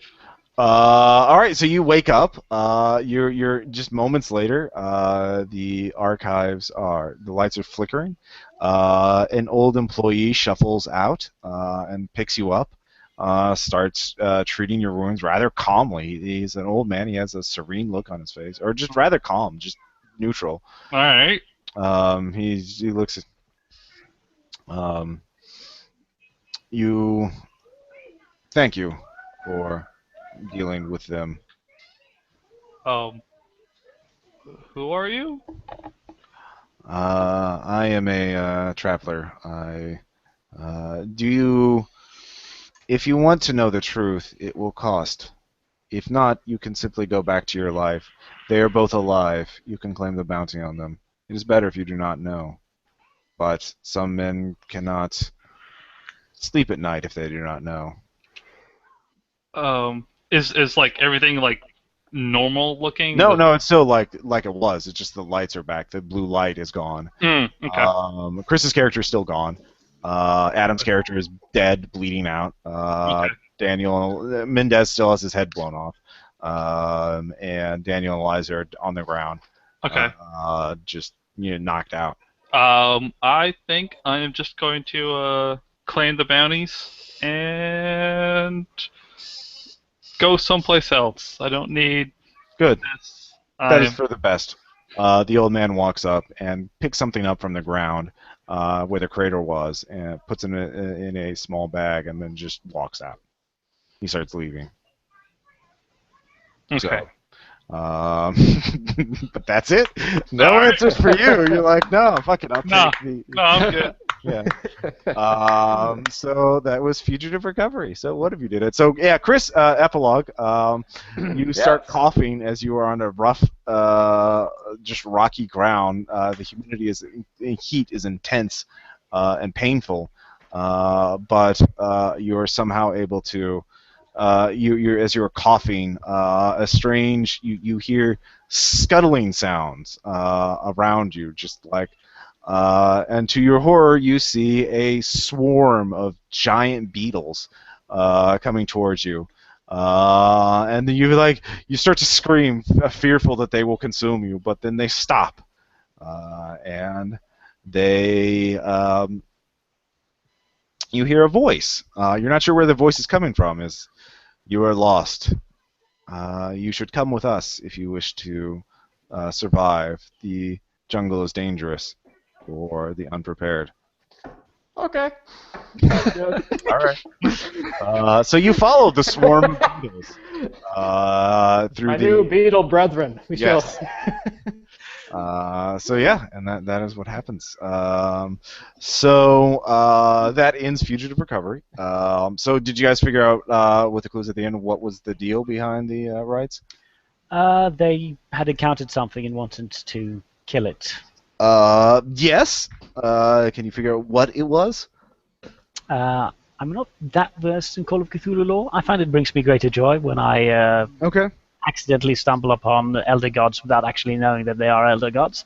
All right, that's true. Do you want to know? Or do you want me to spoil it for you, or did you keep it a mystery? I could listen. Okay. So the backstory was that Daniel Wright was possessed by a Yithian as an antique dealer, and the Yithian used his connections and career to further the Yithian's own goals, and in so doing, ruined their career and their lives because the Yithian was responsible for them taking smuggled artifacts and shit like that, and. When he woke up back to normal after a period of years, Daniel figured out enough of the truth to realize he was furious. He lost the career and his life that he spent his entire life working for. He was a criminal. So he and his wife decided to find out the truth and to make those bastards pay for destroying everything that they had. And so they basically became player characters investigating the occult. Nice. And they weren't going to let some assholes like bounty hunters and cops get in their way. So they murder hoboed their way across the occult underworld. And meanwhile, wrangling in her brother, Eliza's brother, and the Mendez, showing them the truth about what was going on. So their plan was that they figured out that they were tracing the Yithian Daniel steps, and figured out that the Yithian had placed something in the National Archives, something that didn't belong there. And so they originally were just going to sneak in and try and find it, but being paranoid and half crazy, they had to carry a lot of guns with them, and they encountered the guard. And so once they realized what the artifact was, they realized they could have summoned the Yithian and held him to make him accountable for what he had done to them. So that was their plan. They didn't really have an escape plan. They didn't really give a shit at this point. It was, the end as far as they were concerned. But yeah, so they went into KC. They made the weapon. If you had all focused on if you just talked to Detective Daniels first and just asked him for Tickles, he would have said, "Well, plant some drugs on Tickles, and I'll give you his info." And if you'd done that right away to keep it, because Tickles wanted out. But if you planted drugs on him, he would have had more leverage over him. So you could have gotten in the weapon deal and tried to ambush them there. But that's if all of you jumped on it immediately. Because that was a very time-sensitive thing. But you got most of this stuff. If you made some more rolls, you could have found the SUV, their second car, which would have led you to the safe house, which would have had the plans for Subtropolis, and you would figure out where they were. Obviously, that's why Mendez was talking to the guy at the museum, just so he could figure out more about the National Archives. He actually stole his pass in there, which is how they were able to get in so quickly. And if you made some more rolls, the guy would have realized his pass was missing if you had done that. But yeah, you failed those checks. So yeah, this was I gave you guys the clues, but interpreting them is the core of the game. Any questions, comments, suggestions? No, that was good. No, Right. I just had fun. Yeah. Okay. I don't mind being shot in the throat. That is quite Call of Cthulhu. Yeah, no, it is. They're charging in heroically, and then boom, gone. You had a good plan. It's just sometimes the dice in Cthulhu, no. Sometimes the bad guys roll a sniper. Yeah, Stephen was just trying to hold you guys off. Well, they were player character bad guys, so really. Yeah. I do want to say that gathering the clues, that's one of the struggles of Call of Cthulhu, and had this been a gumshoe game, it probably would have guided us a little bit better as far as what we were doing. But, I mean, it's still fun. It's still Call of Cthulhu. Yeah. I mean, that's the thing. You guys, in Call, the GM has to be realizing that if you just say no when they fail rolls, the scenario will dead end. So you have to still give them something. But the other thing is, in Trail of Cthulhu, you don't have characters just getting one-shotted like that usually from some mook with a gun. Usually, Trail of Cthulhu characters are still vulnerable, but they aren't the critical hits aren't nearly as bad in Trail, right? In my experience. Call of Cthulhu is more old school in the regards, so you can just up and up lose a character like that. Yeah. Some people are fine with it. I didn't mind. It's still fun getting there. Yeah. No, that's kind of the nature of the beast. And so this was sort of an experiment. So do you feel you all had a chance to contribute, and I didn't make sure that one of you wasn't ignored for too long, or I don't know. What do you feel about the overall design of approaching it from multiple? No, I thought everybody had a pretty fair amount to share throughout the whole thing. Yeah, it was good. I agree. Cool. Well, I will. This will obviously be recorded on YouTube and for posterity, and then I'll make an MP3. But I still need to get that last game up as an MP3, so I'll do that soon. So yeah, cool. Good job, everybody. You saved the day. Yay! You caught your guy. You caught the fugitives. That's what's really important. So, how much did I make? How much money did I make? Since you're the only one, you got $100,000. It was like 25,000 per. Oh, didn't Sammy survive too? Oh, actually, no. Actually, it's still only $25,000 because the next of kin gets it. It's actually it makes national news when three bounty hunters get killed in a shootout with crazy suspects in the National Archives. One of them is MIA. Yeah. Oh yeah, that's true. Yeah, that's actually. Hey, Like, what the I'm fuck in a happened? tropical paradise with beetles that love me. It's great. You're not in the alternate, in the far future. Yeah. Come see the live human. Yeah, exactly. Yithians are weird. So yeah, cool. I'll probably use this artifact as a MacGuffin in another game at some point. So I do love the approach of just having the main NPCs essentially being player characters. It kind of yeah. their well-laid plans were quite good and unexpected. Yeah. What was the most surprising to you? Did you guys have any other theories about what they were doing?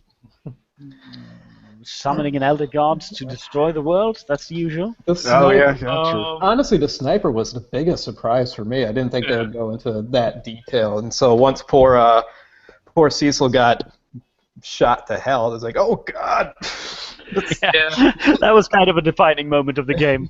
I thought it might have been going in more of a Yig sort of route. Okay, yeah. I mean, Kansas, Oklahoma has the mounds and the. And like I played in one of the Operation Eyes Down that you did at Gen Con. Oh yeah. Back. Yeah, that's true. There's actually a really good novella that I read in Cthulhu Unbound 3 that deals with like the Hollow Earth, that kind of stuff. The mound people Right. Kind of redeems it. It's really cool. But anyways, I'll talk about it in the next episode of the podcast. Cool. But yeah, cool. Glad you guys had fun. I'm going to eat some food now because I am hungry. Right. And Thank you then for we're going to running the game watch. for us. Just so you know, we're going to be. I'm going over to Caleb's house tonight. We're going to watch Atlas Shrugged Part 3. So it's a very special. Have you guys thought about doing like your own sort of MST3K? Oh, riff tracks kind of thing. Yeah. I mean, they have. You can like upload your own riff tracks to riff tracks and try and sell them. Yeah. I've thought about it. It's just work, the amount of effort. If I get somebody else like after hour, like this the whole thing with Patreon is like this is like what 4 hours. I'm fine with that. But like 3.5. With the other stuff, it's just. Yeah, too much effort. I'm trying to get Aaron to do more audio-visual stuff, like with Railer and stuff like that. If I can get him to do all the grunt work, I'd be happy to do it. But I'm lazy, is what I'm saying. So, anyways, so good game. We'll probably talk to you all later at some point for another game. Alrighty. Well, thanks for running it. It was fun. Yep. Thank you. Bye.